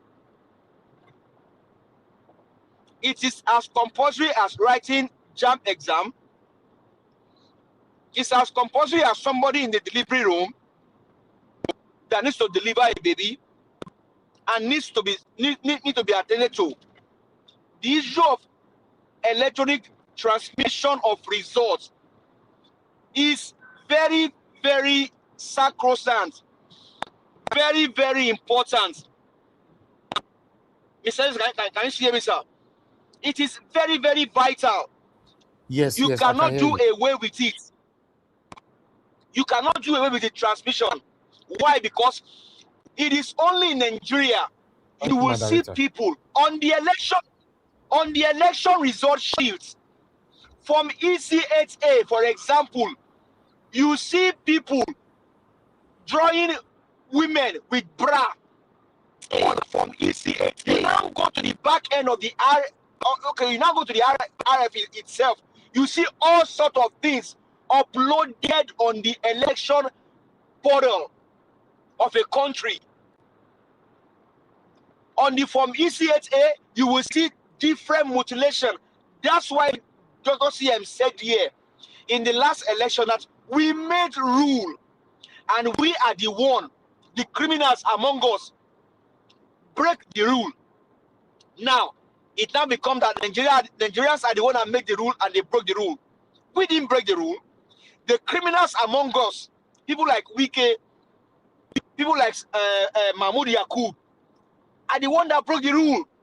Festus, Okoye, because I know that Mr. Mike Igini had my humble voice. The sister, and Madam Igini, I greet you. She had our voice here and called Mr. Igini. Mr. Igini came here and spoke to us. Mr. Elvis, God bless you. Mr. Igini, educate us here about the last election, about beavers. Mr. Igini put somebody in jail in is it Akwa Ibom? Somebody went to jail because of the beavers, because they didn't do the election as it's intended, and so Mr. Mike Igini stood until that person was jailed. The same beavers worked in Osun State, Adeleke. Beavers worked in the last election for Senate and the House of Rep, but when it came to presidency, Lai Mohammed told them in Washington, D.C. that they switched up the beavers. Transmission of results is as sacrosanct as a human life. Why? Because we are dealing with criminals. And that's why it is very, very important. And that's why it's so painful when that brother from the north, that my brother was asking the other person, he was asking him, why is transmission so important? You know, my question to you, that you sit in the media house with intelligence, are you benefiting from Nigeria? See, it will come to a time, the media houses, you guys should be running scatter. Go and ask them in Iran and Iraq. When they see live explosion in their media houses, we need to stand up and not allow this to stand. As a matter of fact, Nigerians, we can leverage on what we need today, because why? The eyes of the world, more so, eyes of the number one country of the world is on Nigeria. For whatever you care and say, Trump recognize Tinubu, I don't even know if that is true. I don't know. But whatever you care to say, Nigerians, the eyes of the world is on the country. So let's take advantage of the fact that the eyes of the world is on the country. Is it about genocide? Look at what the other brother said from the Western country. People are dying in their numbers, and we all fold our hands as if nothing is happening. People of my country, let us rise up. Enough is enough. The man was saying that he only begged Tinubu to do the right thing so that his name can be engraved in the sand of time. Hey, Tinubu does not care about his name being engraved on the sand of time. Criminals don't think that way. Criminals don't think that way. Look at what is happening in Lagos State. For every governor, every house member in Lagos State, they have to go through Tinubu vetting. Criminals don't think about their names on the sand of time. No, it is you. And I said this. You don't use ordinary eye collect a seed from Pankane and you have to fight for it. You have to crack it to get what you want. Nigerians, you have to crack the palm kernel, you have to crack it, you have to break it to get what you want. And so, if opposition think they cannot sit down, fold their hands, and they'll come and serve you power for cheap, no. Power is not served cheap. You have to fight for it. And Mr. Peter, again, I will speak to you as one of your supporter. We cannot sit down. There are several Nigerians out there willing to go all out for you, sir. We cannot continue this way. We cannot continue. So Nigerians, we need to make a demand. There must be a demand. There must be a change. Akpabio is too small. Mr. Elvis, thank you very much for all that you do. You have been consistent and consistent. God bless you for all of your work and your labor. Mommy Diaspora, thank you very much for everything I do. All of the panelists, I greet you all. Thank you very much. Let's not stop fighting. Mr. Elvis, I have a special request. I don't know, maybe as a way of maybe making this go viral, can we bring Peter Nigeria here? Peter, if you can probably invite him to come here and speak also, so that we can begin to make this thing go viral. If that can be achieved, I will appreciate it. Thank you, sir. All right, no wala. Thank you very much. Thank you, my brother, for your submission. I appreciate you. Okay, guys, help us to press on the like, help us to share, press on the $sign if you can encourage what we do here. Let me quickly move on to the next person, which is Madam Rita. Madam Rita, it's good to have you on this show today. Good evening to you, ma. Talk to us, please. Yes, good evening, Mr. Elvis. Good afternoon, everybody. Good afternoon, my lovely, sweet mommy. I love you so much. Happy Saturday to everyone. As usual, I'm going to greet people in the comment section. It's my time, so no vex. Jane Abba, good afternoon. Lady Eugenia, how you doing? Debbie Baby, how you doing? Princess Angela, I think so. And Adelaja Ogumbi, Oserege Omedel of Maduka, Isaac, my brother Abu Azi, Stella Imasemedo, and I'm sorry if I miss your name, but that's where I'm going to stop right now. And also my two lovely brothers, my lovely Oremi, good afternoon, and Black Panther, good afternoon, sir. Mr. Elvis, I think at some point, I think I was off and on in the show, but I think towards the end of when you were showing Tuface talking, I don't know what is Tuface's journey to 2027. Is it about politics? Is it about changing Nigeria? I hope so. What is his role? Is he one of those He's calling out the youth to come out and fight for the country and stop working for the politicians, because at the end of the day, the dirty job that the politicians are using them for, they will never use their children for it. Yes, but what I expect from him, I mean, he's playing his own role. It's his prerogative, wherever he chose to be, whether he's pretending or he's just trying to save face or just trying to get his reputation back. I'm not even going to go there. But however, focusing on this topic, him saying, encouraging the youth to take over their country and to be aware, I think Tuface, if you want to go that route, this is my advice. You don't need to wait to be in Shehu Okibaloye's podcast to send that message.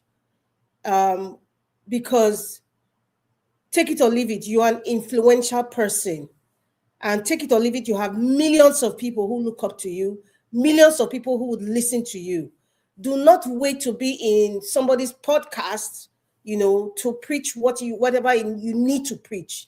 You have a social media following. You don't need to be in anybody's media space to start educating people. I can give example. Somebody like Mr. Elvis Edigin, he has his own channel. He's speaking, he's talking. Someone like Tunde Ednot, he's speaking, he's talking. And you know what? I really, really love a person who actually picks a side. I really, really respect a person who actually picks a side. Mr. Elvis has picked his side. Tunde Ednot has picked his side. Tuface, you are sitting on the fence. Please pick a side. Just pick a side, because there's not. I don't believe in anything called lesser evil. I don't believe in it. It's either you are good or bad. There's no gray area in good and evil. There's no, except if you are saying God doesn't know what he's talking about. So I I'm not really so convinced or so enthusiastic when I hear people who are influential speaking like they're sitting on the fence. Tuface, pick one side. Because the time we come, Nigerians, we will know which side you are in. We don't want to hear actually. Please, we all know what you want to do. Tell Nigerians, listen, do not vote APC. Tell Nigerians, listen, all the people who are in government, they've been in government since their kingdom come. They have used religion, they have used tribe, they have used resources to divide all of you. Speak it like that, Tuface. Do not vote APC. Pick one side. Pick one side. Then I'll start to take you serious. But they say the journey of a lifetime, it starts with one step, right? Right. So I want to believe he's taking this one step now, going to Sheun's podcast, and he's just saying something, to encourage the youth about what it is to take over your country, and what he could do better. You don't have to speak English, Tuface. We all know that, it's not really about speaking English right now. You can speak pidgin, go down to the grassroots because that's your forte. That's what you're good at. Put it in your music, for crying out loud. You spoke about Fela, yeah, but put it in your music. Everybody's all musicians. Oh, Fela inspires me. I love Fela. Fela is this, Fela is that. Okay, you as a musician, now what have you gotten from Fela? What can you take from Fela now? Can you sacrifice from Fela? If he inspires you, we need to see it in how you live your life. We need to see it in how you deliver your craft. We need to see it in how you dispense information if you are inspired by somebody like Fela. That's why I keep saying, pick a side. Pick one side. We are sick and tired of these rhetorics. We are sick and tired of these games. Your so-called celebrities, your actresses, actors, we all know the role that you people played in 2023, even from the past. And we are seeing the ones that are actually standing on where they want to be. What's this guy's name? Is it Nino? He has picked one side. Obikobana, he has picked one. So pick your side, Tuface. If not, please, I beg, stay at home and hide whatever it is you're hiding behind those glasses and, deal with your wife. We don't want this right now. This is kind of distracting. You have to pick one side. Then people will start to take you seriously and start to listen to you, And that's all I have to talk about Tuface. Regarding what's his name? The man that drinks 1855 whiskey, that calls himself Wike. He has a penchant for cursing. He has a penchant for using derogatory words, or let me use the word, using derogatory words and intermingling it with a sort of prayer. Wike, Nyesom Wike, Minister Nyesom Wike, enter house. Because you actually look ridiculous. Enter house, Wike. You said APC is cancer and PDP is malaria. At the end of the day, you chose cancer, APC. You speak about betrayal. You make curses, but you betrayed Peter Obi. You betrayed the people of Nigeria, swapping the votes of Rivers State in 2023 presidential election to the man from Bodilon. You are a traitor. You are a betrayer. You are a traitor and you are a betrayer. Because of that, Godwin Obaseki betrayed you and you deserve it. All you betrayers who are screaming, wolf, wolf, you're all going to get 2,000 times multiple hybrid betrayal. If there's a comment like that exists, that's what you're all going to get. Yes, that's what you're all going to get. So you know what? Which gods are you talking about? Yes, on Wiki. Which message from where? Which Dibia told you that one? Which Babalawo told you that one? You are saying it from the emptiness of your heart, from the emptiness of your spirit. Yes, on Wiki. You are saying it from the emptiness and the putrid nature of your character. That's what you're not saying from any Dibia, from any pastor or anybody. And if there's any person that's like that is telling you that they are as putrid and disgusting like you, woe betide anybody that betrays, that come and talk about betrayal. You are going to get, I said 2,000% hybrid betrayal. That is the one that you have never ever seen in your entire life. That's what you're going to get. So all that nonsense talk is braggart, that's rubbish. Moving along. What did we talk about again? What's the last topic? The voting system. At the end of the day, you know, I give us our mandate. Black Panther, I'm sure you saw that in our WhatsApp chat. Yes, by the way, if you're in North America, you want to be in our WhatsApp chat, you know, you can contact Black Panther or whatever. Yes, we have our own WhatsApp chat in North America who are supporting good governance. There's something that he played there, Mr. Elvis. I don't know if you have it. It was during the former president of America, Barack Obama's time. And, you know, it was about immigration issues. And there was somebody, I think he was in a, I could see from the audience, Hispanic audience. I don't know whether it was a university or whatever, but there's somebody who rose up and was talking about, you know, dealing with immigration. You know, he didn't like how it was being handled, and the guy was vituperating and he was yelling and he was like, you know those kind of chant. So Barack Obama listened to him and said, you know what, it's okay, I hear you. He told him, he actually educated him. This is a president. He was already president already. It's not like maybe he's House of Rep or Council. He was already a president speaking. He said, yes, I identify with this yelling. I identify with your passion. I identify with your concerns. However, you cannot make change by yelling. Remove APC, remove APC, remove APC. Oh, the man from Babylon, you are evil. You do not make change by yelling. You make changes that you desire by lobbying. He said, when you start to lobby, President Obama told the guy, I kid you not, I will support you. What is he trying to say? He just educated the guy about, he said, we have laws that we follow. We have laws that we follow. And that's why, what's his name? Buhari said, I don't know why people are hating him. After all, I have given the governor of every state their money as I'm supposed to do every month. Buhari was just telling people, this is what your constitution said. This is the process I am following. Why are they vexed for me? If we want to change it, what Barack Obama was trying to tell a guy, lobbying, starting from your federal House of Reps, your senators, you start from there. Serious people, when serious people gather, the president cannot veto what what he could do is beg or try to make a compromise or, you know, a deal. But when you have subservient maggots in the red and green chambers, what you have is a rotten system. Yes, what you have is a rotten system. So that's what Barack Obama was telling the guy. He just educated him, and I'm sure that guy everybody understood what he was saying. So it's not really the president per se. Of course, I am not going to ignore the fact that Nigeria is not a normal country. Obama can say that in America because every institution is independent. Nigerian institution today, you and I know, they are not independent. They are all under the umbrella of the man from Babylon. That's the truth. Governors, House of Rep, you know, state, you know, all the ladders. They are all under the umbrella of the man from Babylon. What you see on paper as democracy is not what we are practicing.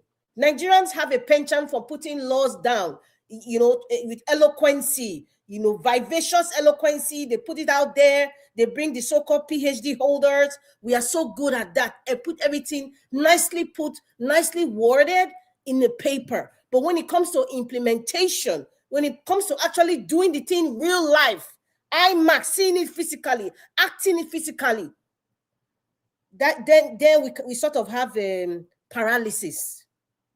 We sort of have paralysis in actually implementing what we have eloquently and nicely put down on paper. So this democracy is not what we are practicing. It seems like it. It has all the dresses of democracy. We have the House of Senate, Rep, you know, is a kind of voting system. It looks every day they do primaries. It looks like democracy, but in actual fact, what we are seeing is a kind of hegemonious system of government.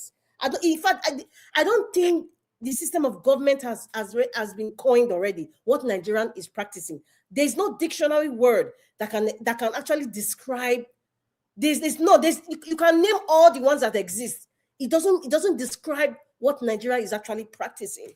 So going back to the Obama story now, what did I learn from that? That's why I'm kind of regurgitate to you guys. I learned something, and I think you all know that already. Actually, majority of you, I knew that already. But it was actually kind of profound, because it shows that yes, really and truly, the man from Bodilon is actually giving extra money because first subsidy is gone. Yeah, if you look at the what is coming from FEC, the Federal Executive Council, to every state, they're actually getting, if not times 2 or times 3 of what they were getting in Buhari's government.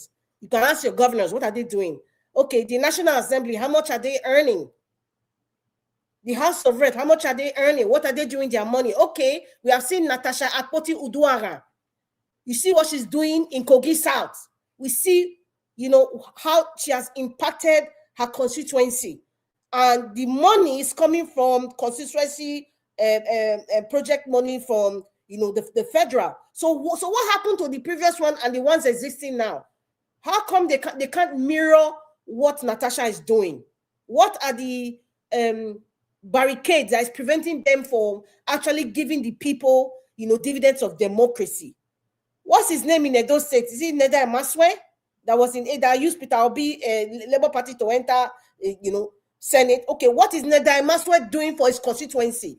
Can people bring him now, put him side by side with Natasha, with the money Natasha is getting, with the money Neda Emaswe, whatever his name is getting?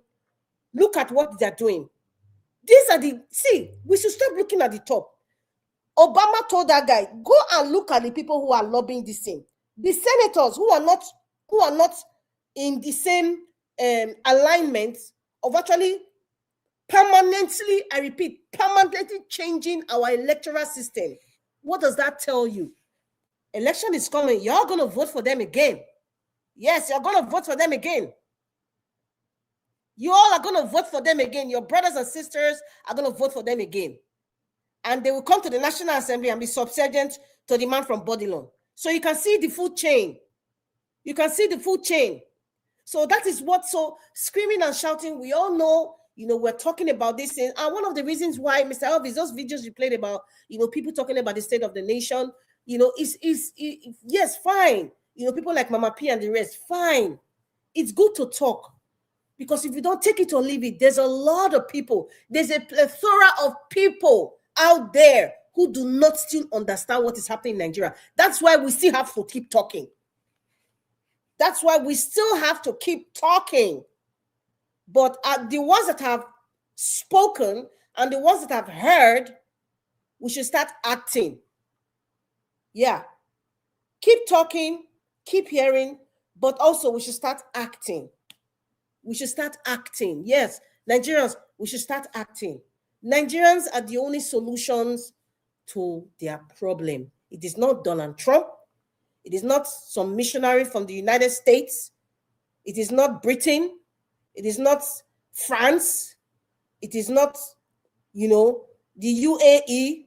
It is Nigerians that is the solution to that. Do you know why? Because Nigerians are also the cause of their problem. Because you see what that guy just played, and a majority of Nigerians who live in Nigeria, I have experienced that before. And it's majority coming from people that live in Nigeria. When you tell them how bad the governance is, I don't really blame them. Do you know why? They've never seen anything better than what they have. So if they get just a little drop, there's oh my goodness, this is Uhuru. We have gotten there. But they don't know. They don't know. That's why they don't give them electricity. That's why they've increased the tariff on the NCC, Nigerian Telecommunications Commission. In case you don't know, they announced it in 2023, towards the end of 2023 or beginning of 2024, January. They said, the tariffs have increased on, if you buy data, they have increased the tariffs. Nigerians just go with the flow. They just go with the flow and it becomes a norm. If petrol is 10,000 naira per liter, Nigerians will go with the flow and they will buy it and it will be normal. You see how they've messed us up? Abnormality has become normality. So speaking up is waking up the people. Nigerians are not ready yet. Unfortunately, I'm saying that. It's not like we are, we don't have enough information. We are so distracted, like we're just okay. We're just, we're kind of a subdued, we are not kind of, we are a subdued nations. Yes, we are. We are a subdued collection of people. We are. The ones who have awakened are very, very few, unfortunately. But we are a subdued nation, take it or leave it. That's why we are at war. That's why they can go to Kwara State and, murder people and flatten a village or a community down, and it's like just a normal day. That's a subdued nation. That's a subdued nation, sadly. So, look at your Federal House of Rep members. Neither in Edo State, I don't know the list of people, Mr. Elvis. I don't know if you can get that information, or any one of you. Who are the people in the National Assembly? Okay, what's her name? Igbenejio's daughter is there now. She's a Federal House of Rep. Neither in Maswa, I don't know the other ones. Adam Soshomole, yes. Which other one again? I can't remember the other ones. But those ones are the ones now who are going to agree not to change the process of which, or how we perform election. They will not agree for that electronic transfer, real time. Those are the people who should be screaming on their head. Do not collect rice and beans. Don't allow them to come and visit you and be waving like Queen of England. Do not allow it. Let's start from there. Then they will not come home. Let all of them stay in Abuja. Thank you very much, Mr. Elvis. All right, Madam Rita, thank you very much for your submission.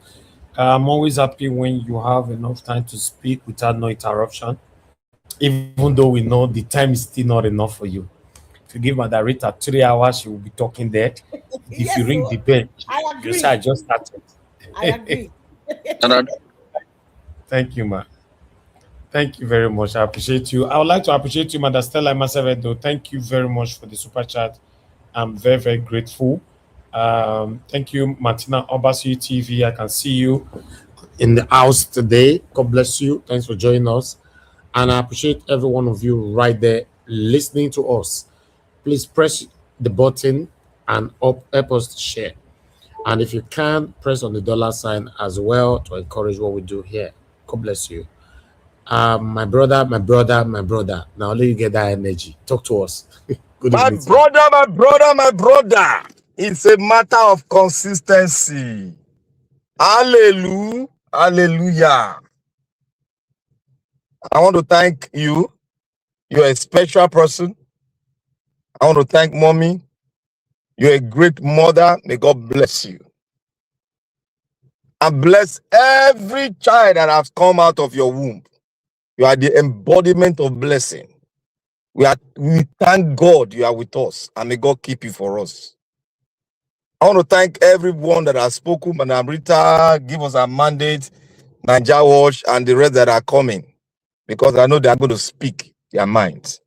I want to thank the viewers, collective viewers. We are here to educate ourselves and send information. Don't think that you typing, you are not sending information. You are also sending information. So as you are typing, make sure you type it accurately.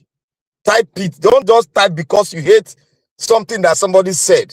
Correct it with you typing, because people are reading your comment. So I want to thank everyone. We are educating ourselves and thereby send information to every other person. Madam Rita, thank you for that, what you said. I totally agree with 90% of what you said. But where I did not agree with you is that Nigerians are ready. But they need a fire flame in front of them that they will follow. Nigerians are ready. They are scared because there's nobody they can look up to. There's nobody they can look up to.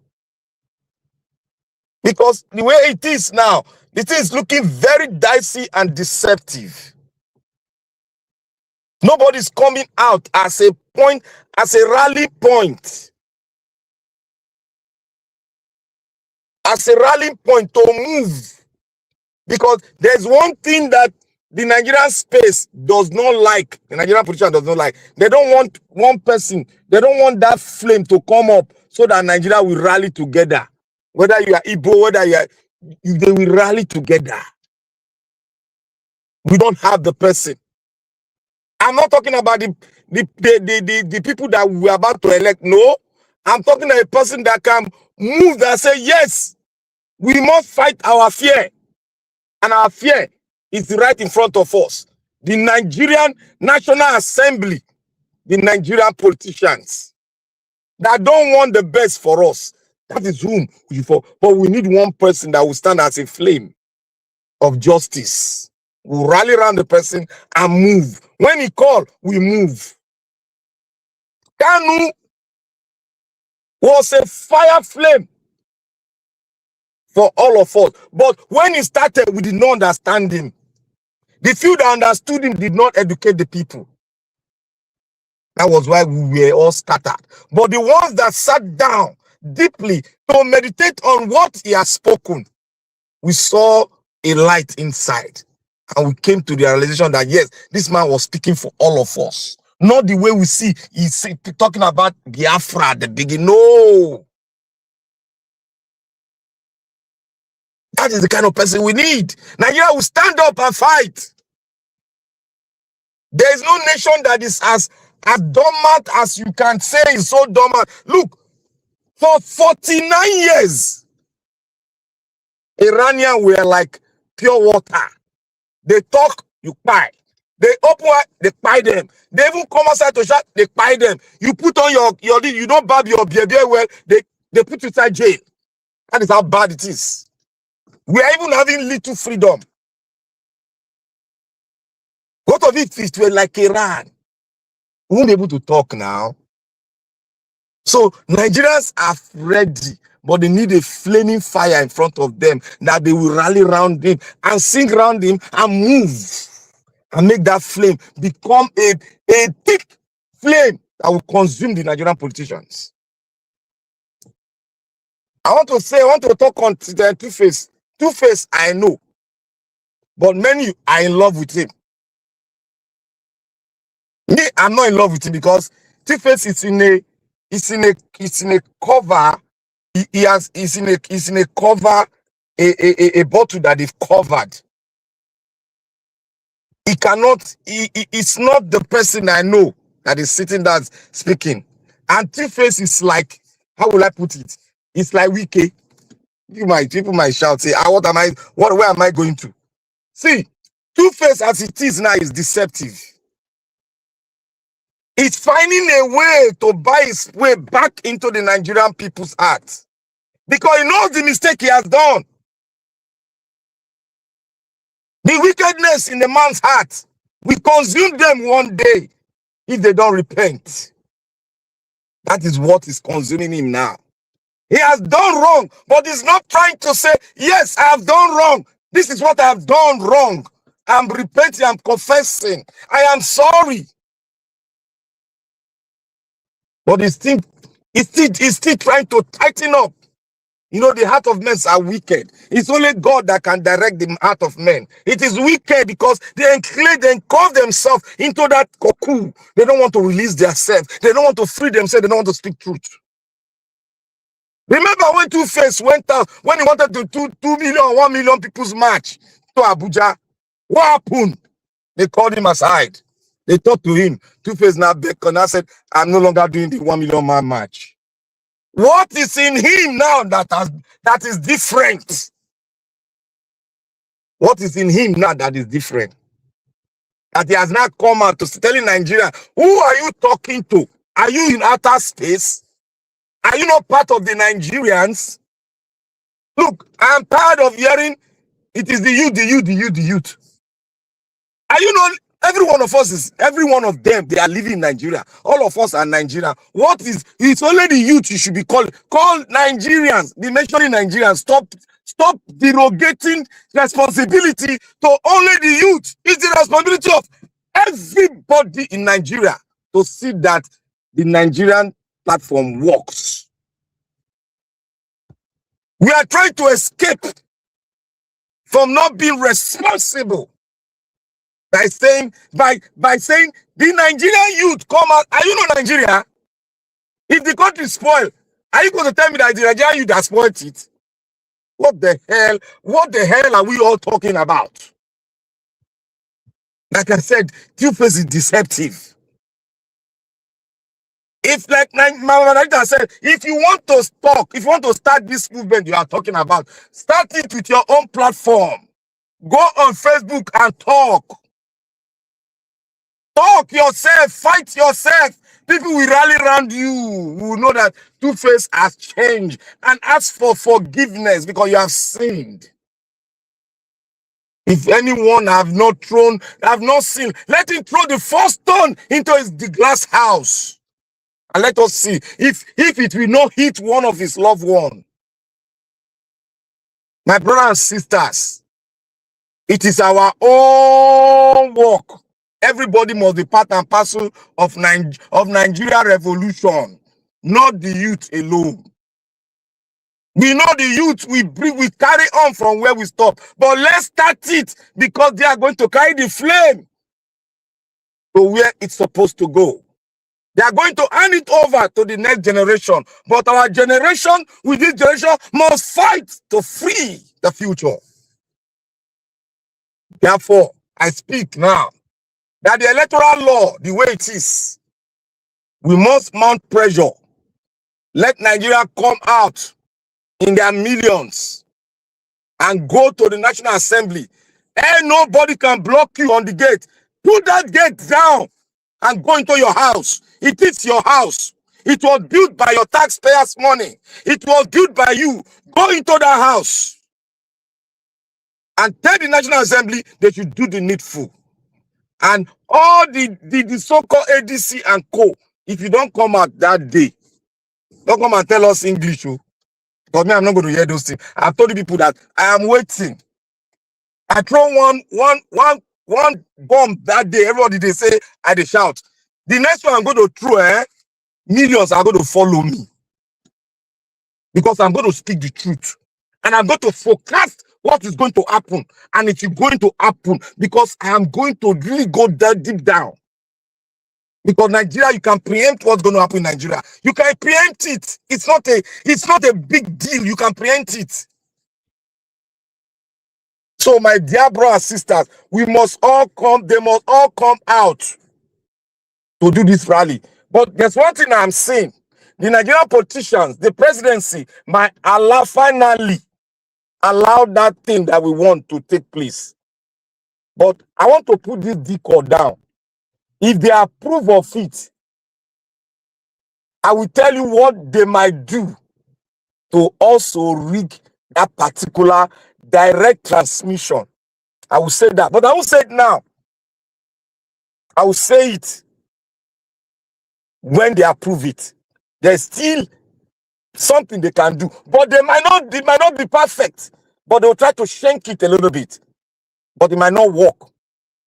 But I will see the law that is going to guide that direct transmission. There must be a law that should protect that direct transmission. If they don't put that law to protect it, then there's going to be a decoy, and they're going to provide us that decoy, and they will try to subject that direct transmission to rigging. But I know, my brothers and sisters, if we put force, they are going to have even minimum force.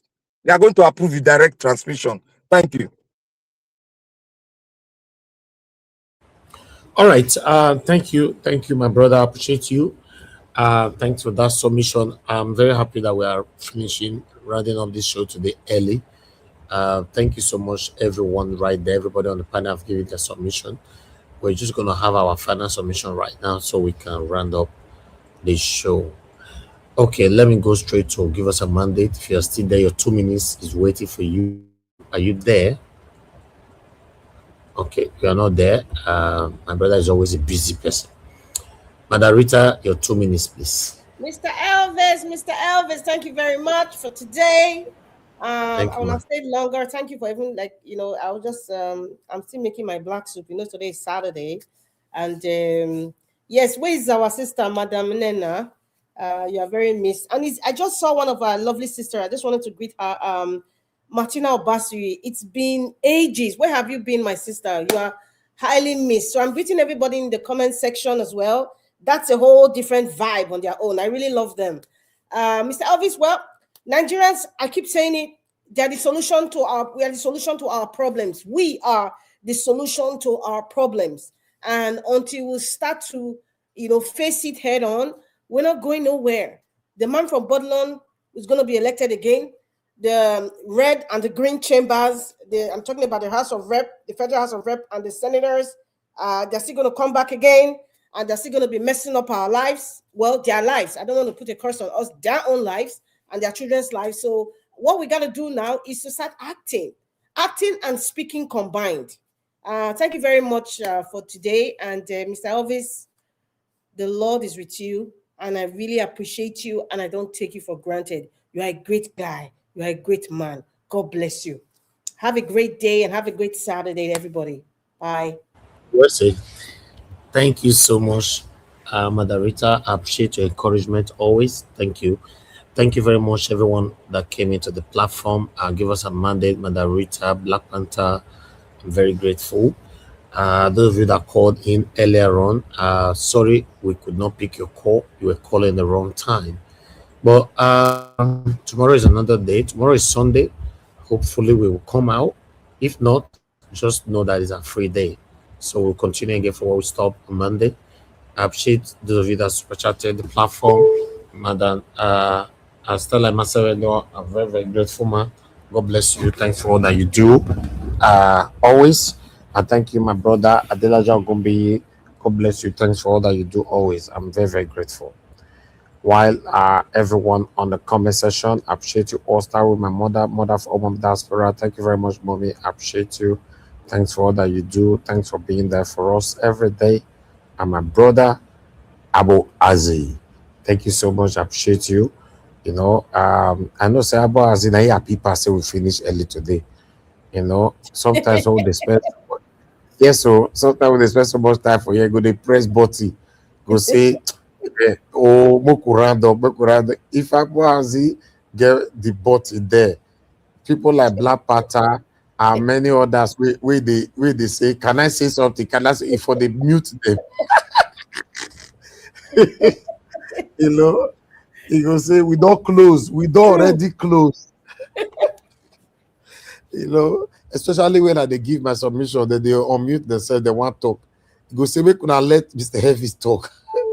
They don't let me talk because sometimes when they don't unmute like that, wait till I want to talk, I'll forget. You know, but nevertheless, it's a beautiful thing we are doing here. We're just doing our part. We don't have the power to change Nigeria overnight.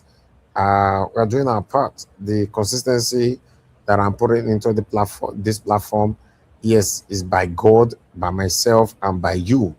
You know, it's not easy. It's because I've been encouraged. That's why sometimes I just, okay, let me come out. Let's do this. Let's do this. Remember, I'm not the owner of the platform.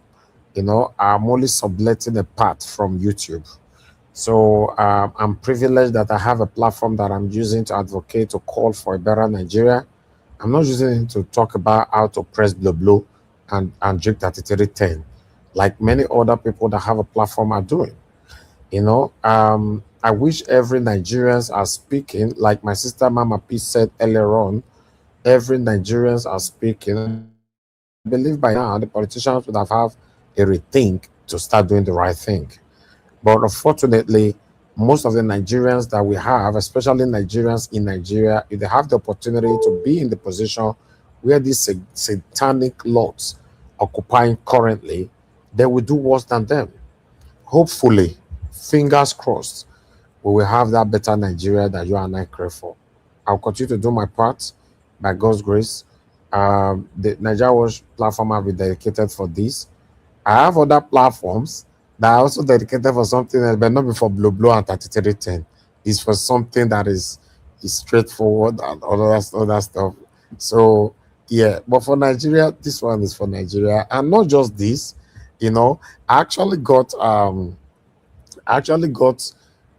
report today that from I put it on, you know, on air just to ask about Nigeria Watch platform.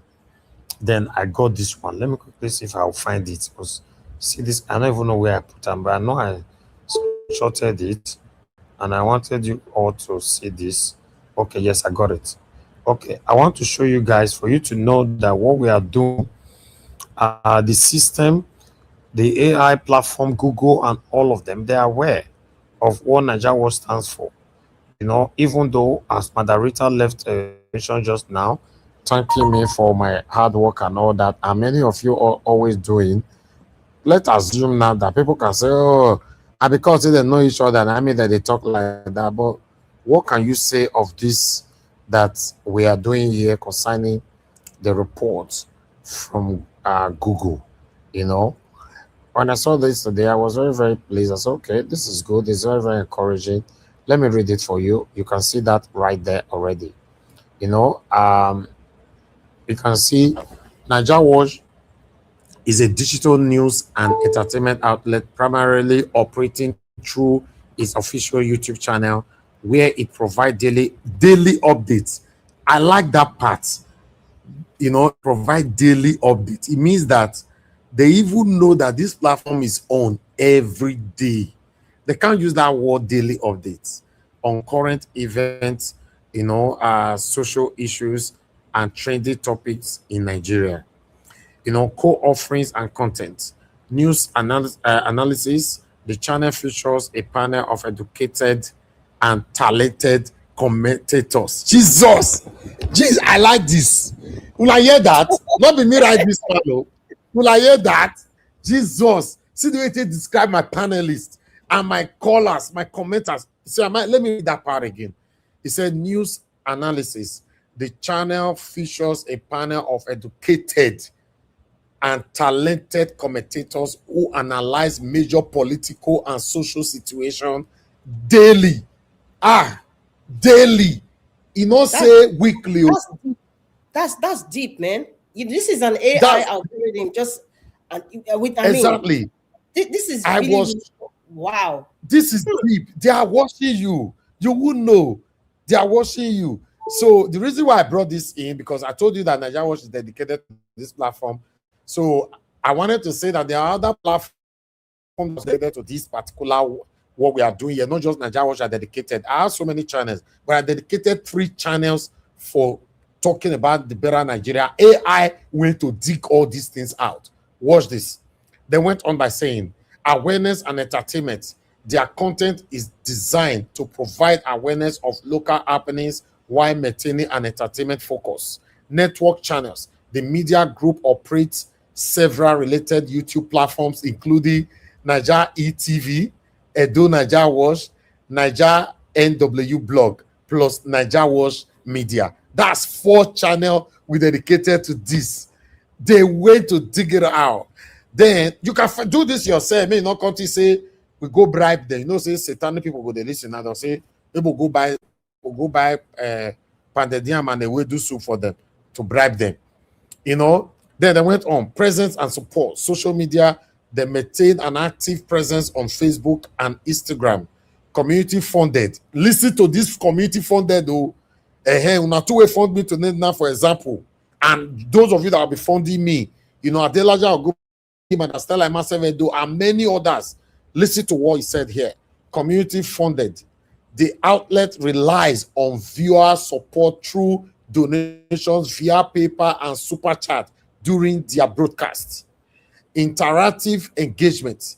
They encourage a high level of community interaction through daily panel discussions where they invite viewers to like, share, and comment. Jesus. Now, let me give you guys assignments. Go write some channels for Google. May they tell you what that channel stands for. You will see they have been previously accused of fraudulent activities, conning their supporters and all that, blah, blah, blah. You must see 1 or 2 things where they do, where their channel is known for. You see, the only thing where I not do for here where I not like. Therefore, add my frequent statements. Join satanic.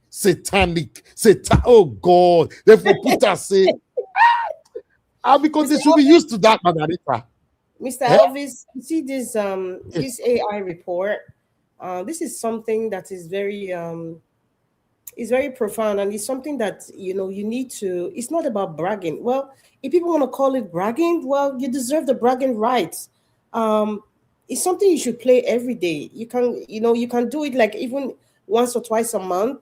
On a weekday where you have a lot of people, or even weekends. I mean, I mean, if you didn't bring this out, I don't think I would have even noticed. So they're listening. They're listening, and this is not something that somebody's going to pay for, or because it's his panelists, they're praising him. This is AI. Now, those of you who are jealous, what can AI say about you? That's the question you should ask yourself. What can AI say about your evil channel? Yeah.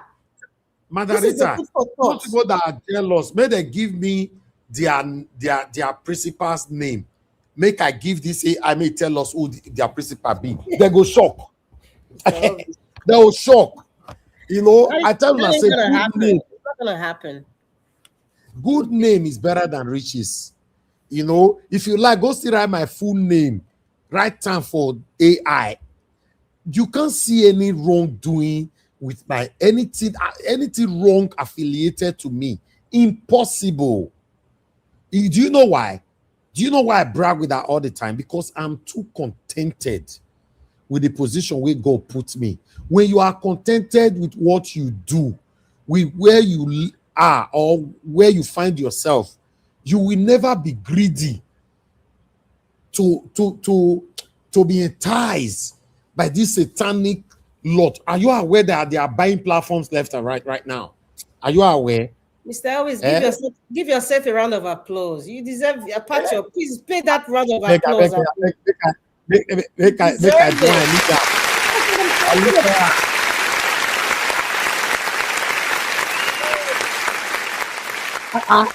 I deserve them. I deserve them. Madarita, do you know how many platforms they don't buy? They don't buy, they finish. It's disgusting.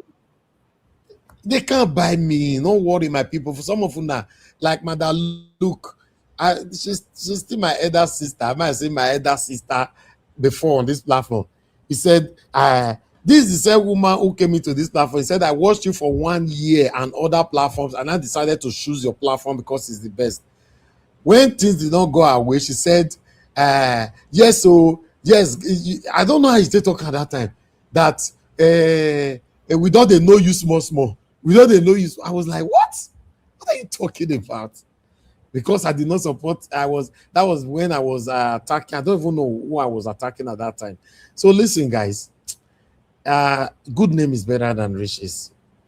You see the way they smile for here. This one will even give me more belief to do more. Never to allow my name to be tarnished. Never. Same way with my mother here. And how many of you will talk, say yes. If you know you are on air, off air, anywhere you did, say you don't follow my mama do business. She can't carry your money wrong, or she don't follow you. She don't do anything to do with money with yourself. It's not possible. If you know me, Elvis Oni Edigin, my full name, I've done any business with anybody in my life where concern money, and it didn't go well. Expose me. Because if you don't expose me, you stay silent, God go punish you. I know they talk this matter for the past 4 or 5 years now. God will punish you. Mr. And Elvis, if we please give Mommy Diaspora a round of applause. She's just too much, man. Yes, Mommy, love you, Mama. I'm not something you. Yes. I will also suggest you give your panelists, not your panelists, the comment section, because that's a whole different vibe. The comment section, my panelists, all of them. Don't say I talk about my commentators. No, I'm talking about.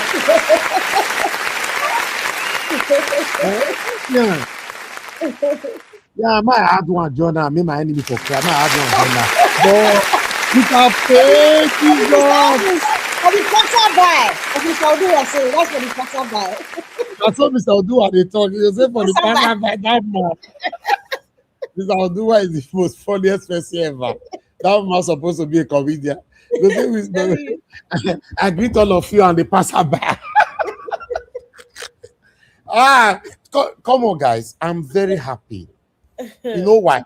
The way AI described my panelist was just too much. Listen, he said, The channel feature a panel of educated and talented commentators. Jesus. Now you go know say people like Oji Okpe they listen to take our video or wait till we don't appear. In case you are not aware, do you know that most of the thing we Oji Okpe they come they talk about, we don't already talk them like a day or two pass. Are you aware? Don't look down on yourself. That's what I normally say to my commenters on the comment section. Whatever you are commenting, before you drop it and send it, always have it in mind that there's somebody reading comment that is not commenting. Always have that in mind. They are reading your comment, they are not commenting. And me, I do as well. I visit many platforms where I stick and I glue to the comment section, but I have never commented on those platforms. Everybody here that is listening to me, we are doing it. What you comment will describe who you are. You see the way I describe you now? They're not all say the commentators, they're always insulting themselves, they're always this, they're always scamming people, they always no. Therefore, help me put for them, say one of the panelists always could keep black soup. If I fall a piece of that one, they put them for inside there. They don't put them. They promoted our Benin black soup. They be one man. Because we mentioning black soup every day. The best soup in the world. The world, yes. The best soup ever. My people, now God will bless you. I just want to say I'm grateful. I'm grateful. My consistency is because of you guys. It's not easy. See, no platform. I repeat, no platform that can beat our consistency on this platform. Tell me one platform you know. Remove mainstream media like Arise and channels that is live they are live like every day. Yes. Talk about Nigerians that have a platform that you know that is close to us. You know, say the energy is coming from God. It is in a power I to get like this. Do you know that as I'm finishing this now, I'm also visiting my other platform that where they do other stuff? You don't know. It's just by God's grace. Let's stand for what is right. That's why we did this. That's why I showcased this. I almost forgot, because this thing was this morning. I saw it, even myself, I was shocked. I said, okay, let me look for it and bring it here. But in case you are not sure, maybe we bribe them. As we just finish, right now, Watch Media to AI, I made it tell you everything we did there by yourself. At least you know, say I'm not editor at that time. And the other satanic people that you know, go write their name there, they will tell you. They will tell you. And your principal as well, right time, they will tell you. Even my principal, write my own there, they'll still tell you who it be. You see, good name is better than riches. God bless you all, my people. We've come to the end of this. I'm sorry, I know you're. Yes, sure. You see what this AI has written and what everybody says about you.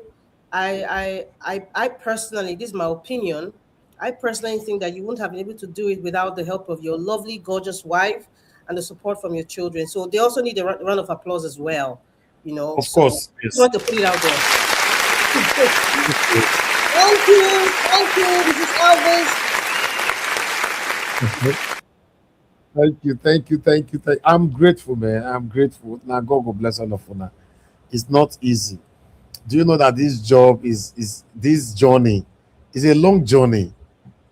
If I tell you, say when I started this whole thing, I started by writing. I've told you now before, right? For those of you who get subscribers every day, let me quickly reiterate. I started by writing. I was then this Facebook page never come at that time. Now Facebook, whether they send request, you will now accept. The person will now become your friend. It is called Facebook profile. That's why I was writing. I will write an episode, I will post it. Everybody will come and be commenting and all that. There was a day somebody reached out to me and I said, he liked the way I write and all that. Why can't I have a blog where I will be putting it on? And I said, a blog. What be blog again? A blog where they take the build house and be waiting. It's a blog. A blog is a website and all that. I was, okay. All right. To be honest, I'm telling you the truth now. I'm not joking. I said, okay. Then that same day, this is what I talk about consistency. The person spoke to me like around 10 or 11 because I've never heard of it before. I don't know how this thing works. That same day, by 5 p.m., I don't call this person. I said, I don't open website. See how? How? People, it take people 1 week, 2 weeks to open website. How did you do it? I said, I don't know how they think they do them. As I see them, I open web. I see people offering opening website. They ask me for money and all that, and I paid. They open me a website. They ask me all the details. I opened. Now we put it in there. They say if I post and I write and put it there, I can share the link to my Facebook.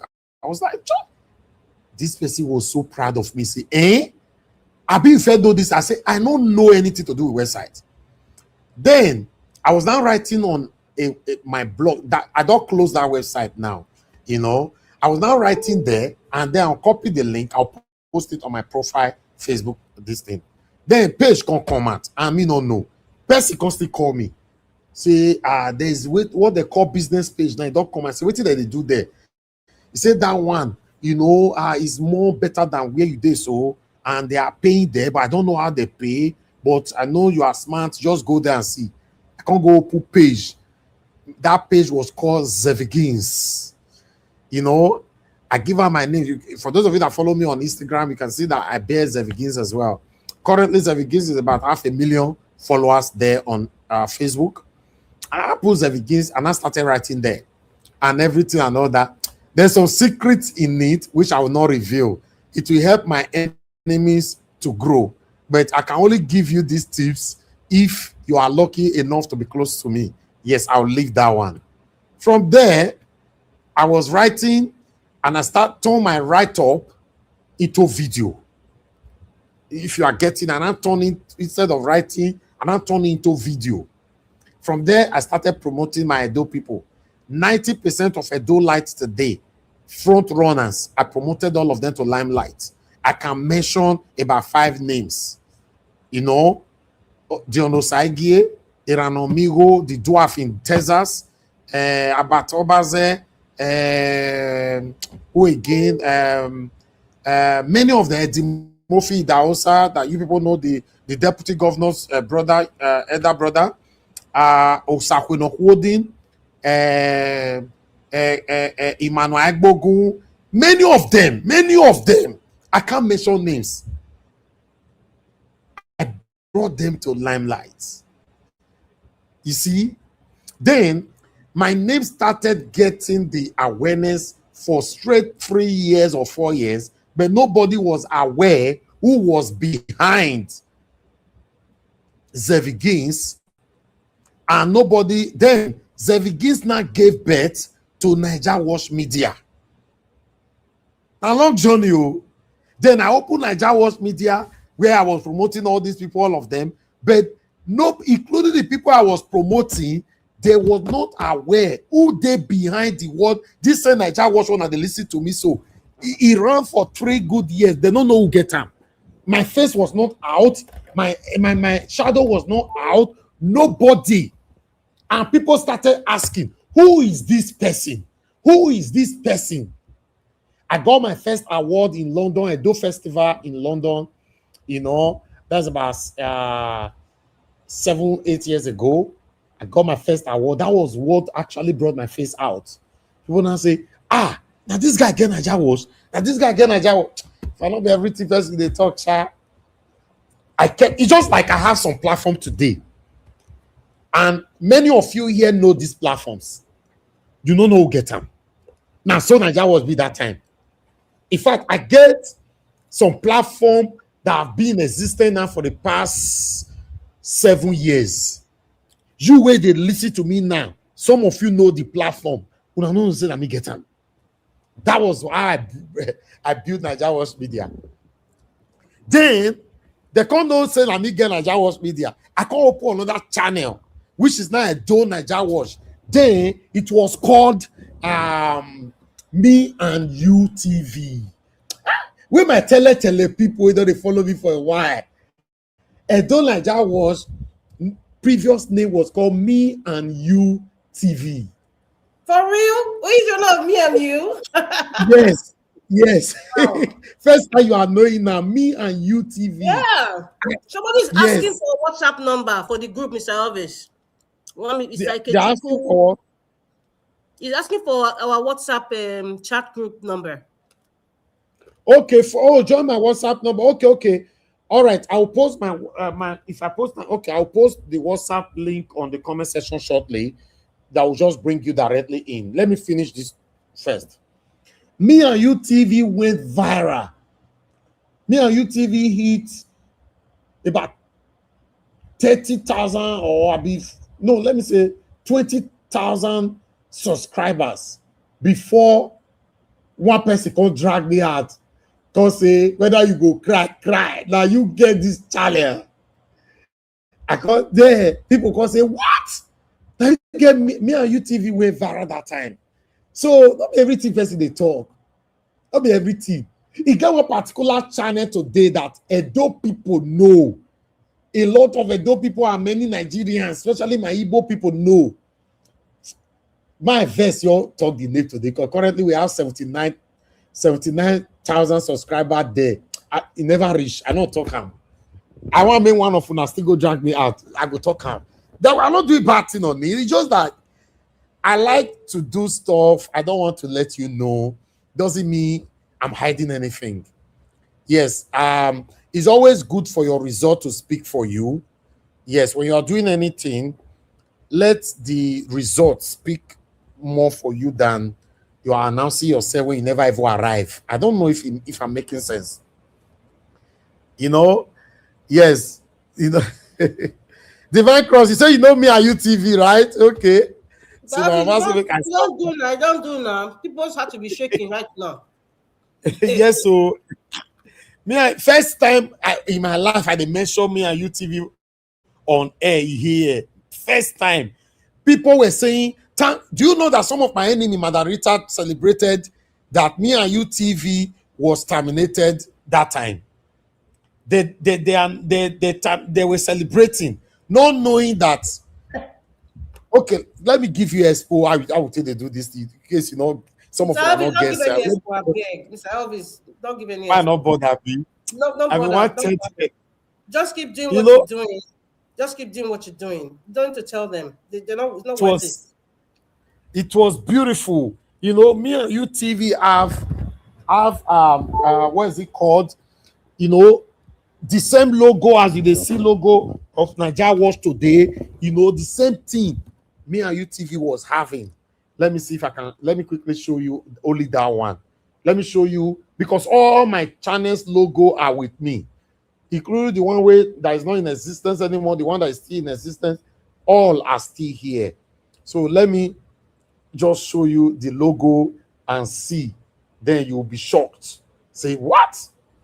You know, so many of you don't know how these things they work. Now just I don't tell. We go educate you. We'll tell you how it is. Well, just that sometimes when you are busy hating people, instead of you to use the opportunity to get close to people, if you have the chance to know and learn, you just be there hating. Now long journey. We don't just reach here today. Oh, now long journey. I don't day. Guess what? And I have been consistent. I have been very, very consistent in everything. There's nothing like, I don't tire and all that, you know. If I tell you now one thing now, say, I'm not, hey God, I just shut up. Because sometimes it can be like, say me don't take alcohol now. Can I have confession with this one? Let the AI and the algorithm do their work. You don't. It's all like confession of Madarita. Jesus. I say they be sometimes. Although I don't have anything to hide, but I'm just telling you guys that you can be successful if you are consistent with that thing that you are doing today. Yes, you can. Just be consistent. That's all. You know, even though you are not getting the result yet, keep that consistency. One day, you know, you will smile. Say, wow, you achieve everything. You know, and so life be. We don't close. My black soup. I want to concentrate now. Thank you. Thank you. Thank you so much, Mother Rita. God bless you. I really do appreciate you always. Thank you so much. So I just want to show this last part. This is the only part I want to show for these people. Make a close. This is the only part. Let me just show you this one quickly because I have to go look for them. Where it did. Telephone number, WhatsApp phone number, Mr. Elvis. The audiences are asking. You need to put it before you forget. I for you forget to my you're doing now because I go forget. Now this one my mama tell the verse for me. He go say we will put out the poll. I go forget. I for you forget 100%. But let me just do that now. How do I do this now? The WhatsApp number to join. The number, can you put it on the comment section? And even Debsy, you have the WhatsApp number. You can put it on the comment section as well. The WhatsApp number is on the screen already, but I want to put, what is it called? The code. The code for people to join the WhatsApp group. In case you want to join, you can join. Let me just see if I can. How did they get this code now? Because I never do one for a while. Let me see if I can put it there. Invite, right? It is called invite to join. Voice add. Blah, blah, blah, blah, blah, blah, blah, blah. I didn't know you have to put a code. I think when you are subscribing. Yes, maybe you can put a code. You can. There's a code that you can put to the public, and people can click on it and join the group. Although they can't just join, we will filter them when they get to the backstage. But it's just that I'm trying to see how I can get that. Okay, invite. Okay, I don't get that. Invite via link. Okay. Send via WhatsApp. Okay, let me just share link or copy link. Okay, I don't copy the link. Let me just put it there now. Okay, I want to. Okay, that's it. I'll send the link. Click on that link. You will join our WhatsApp. But we will scrutinize you. Make sure you have a profile picture. Wishes and wizard. Don't worry. If you come, we will find you. We'll get what we can do you. Wishes and wizard. So this is me. This is me and you logo there on the screen. I guess you can see that already. Yeah. Yes. So for those of you who remember this logo, you're gonna say now us with us. Me and UTV, is what I now gave birth to Edo Naija Wash. So I just wanted you guys to see. So it's still my name, registered and all that. But ladies and gentlemen, let me end this show now before the confession will continue. Make a quick because my people don't comment tired for comments to say make a rest. Elvis, I want to leave. My black soup is cooking a bag. Thank you. Thank you, Mother Rita. God bless you. All right, my people. I appreciate you all. Have a good night. I love you all, my people. God bless you now. Bye for now.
Atuma e pijo sai ko ndapanyo.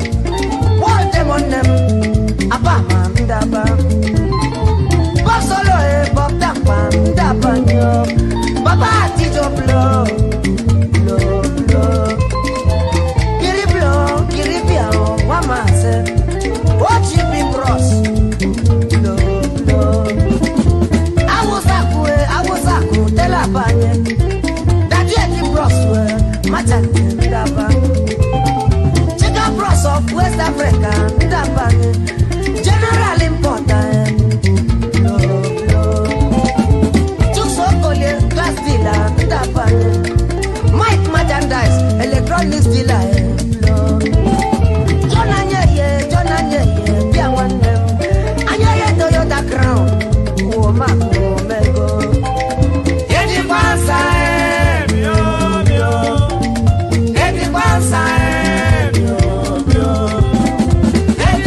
Traditional Prime Minister.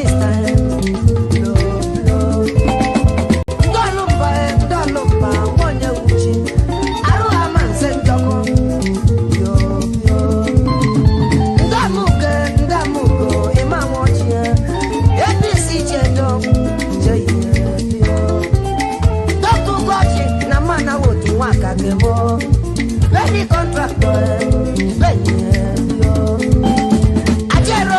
Ajerobia, Piawanem, Ajer contractor, Mushimano, where Yeti Bansa.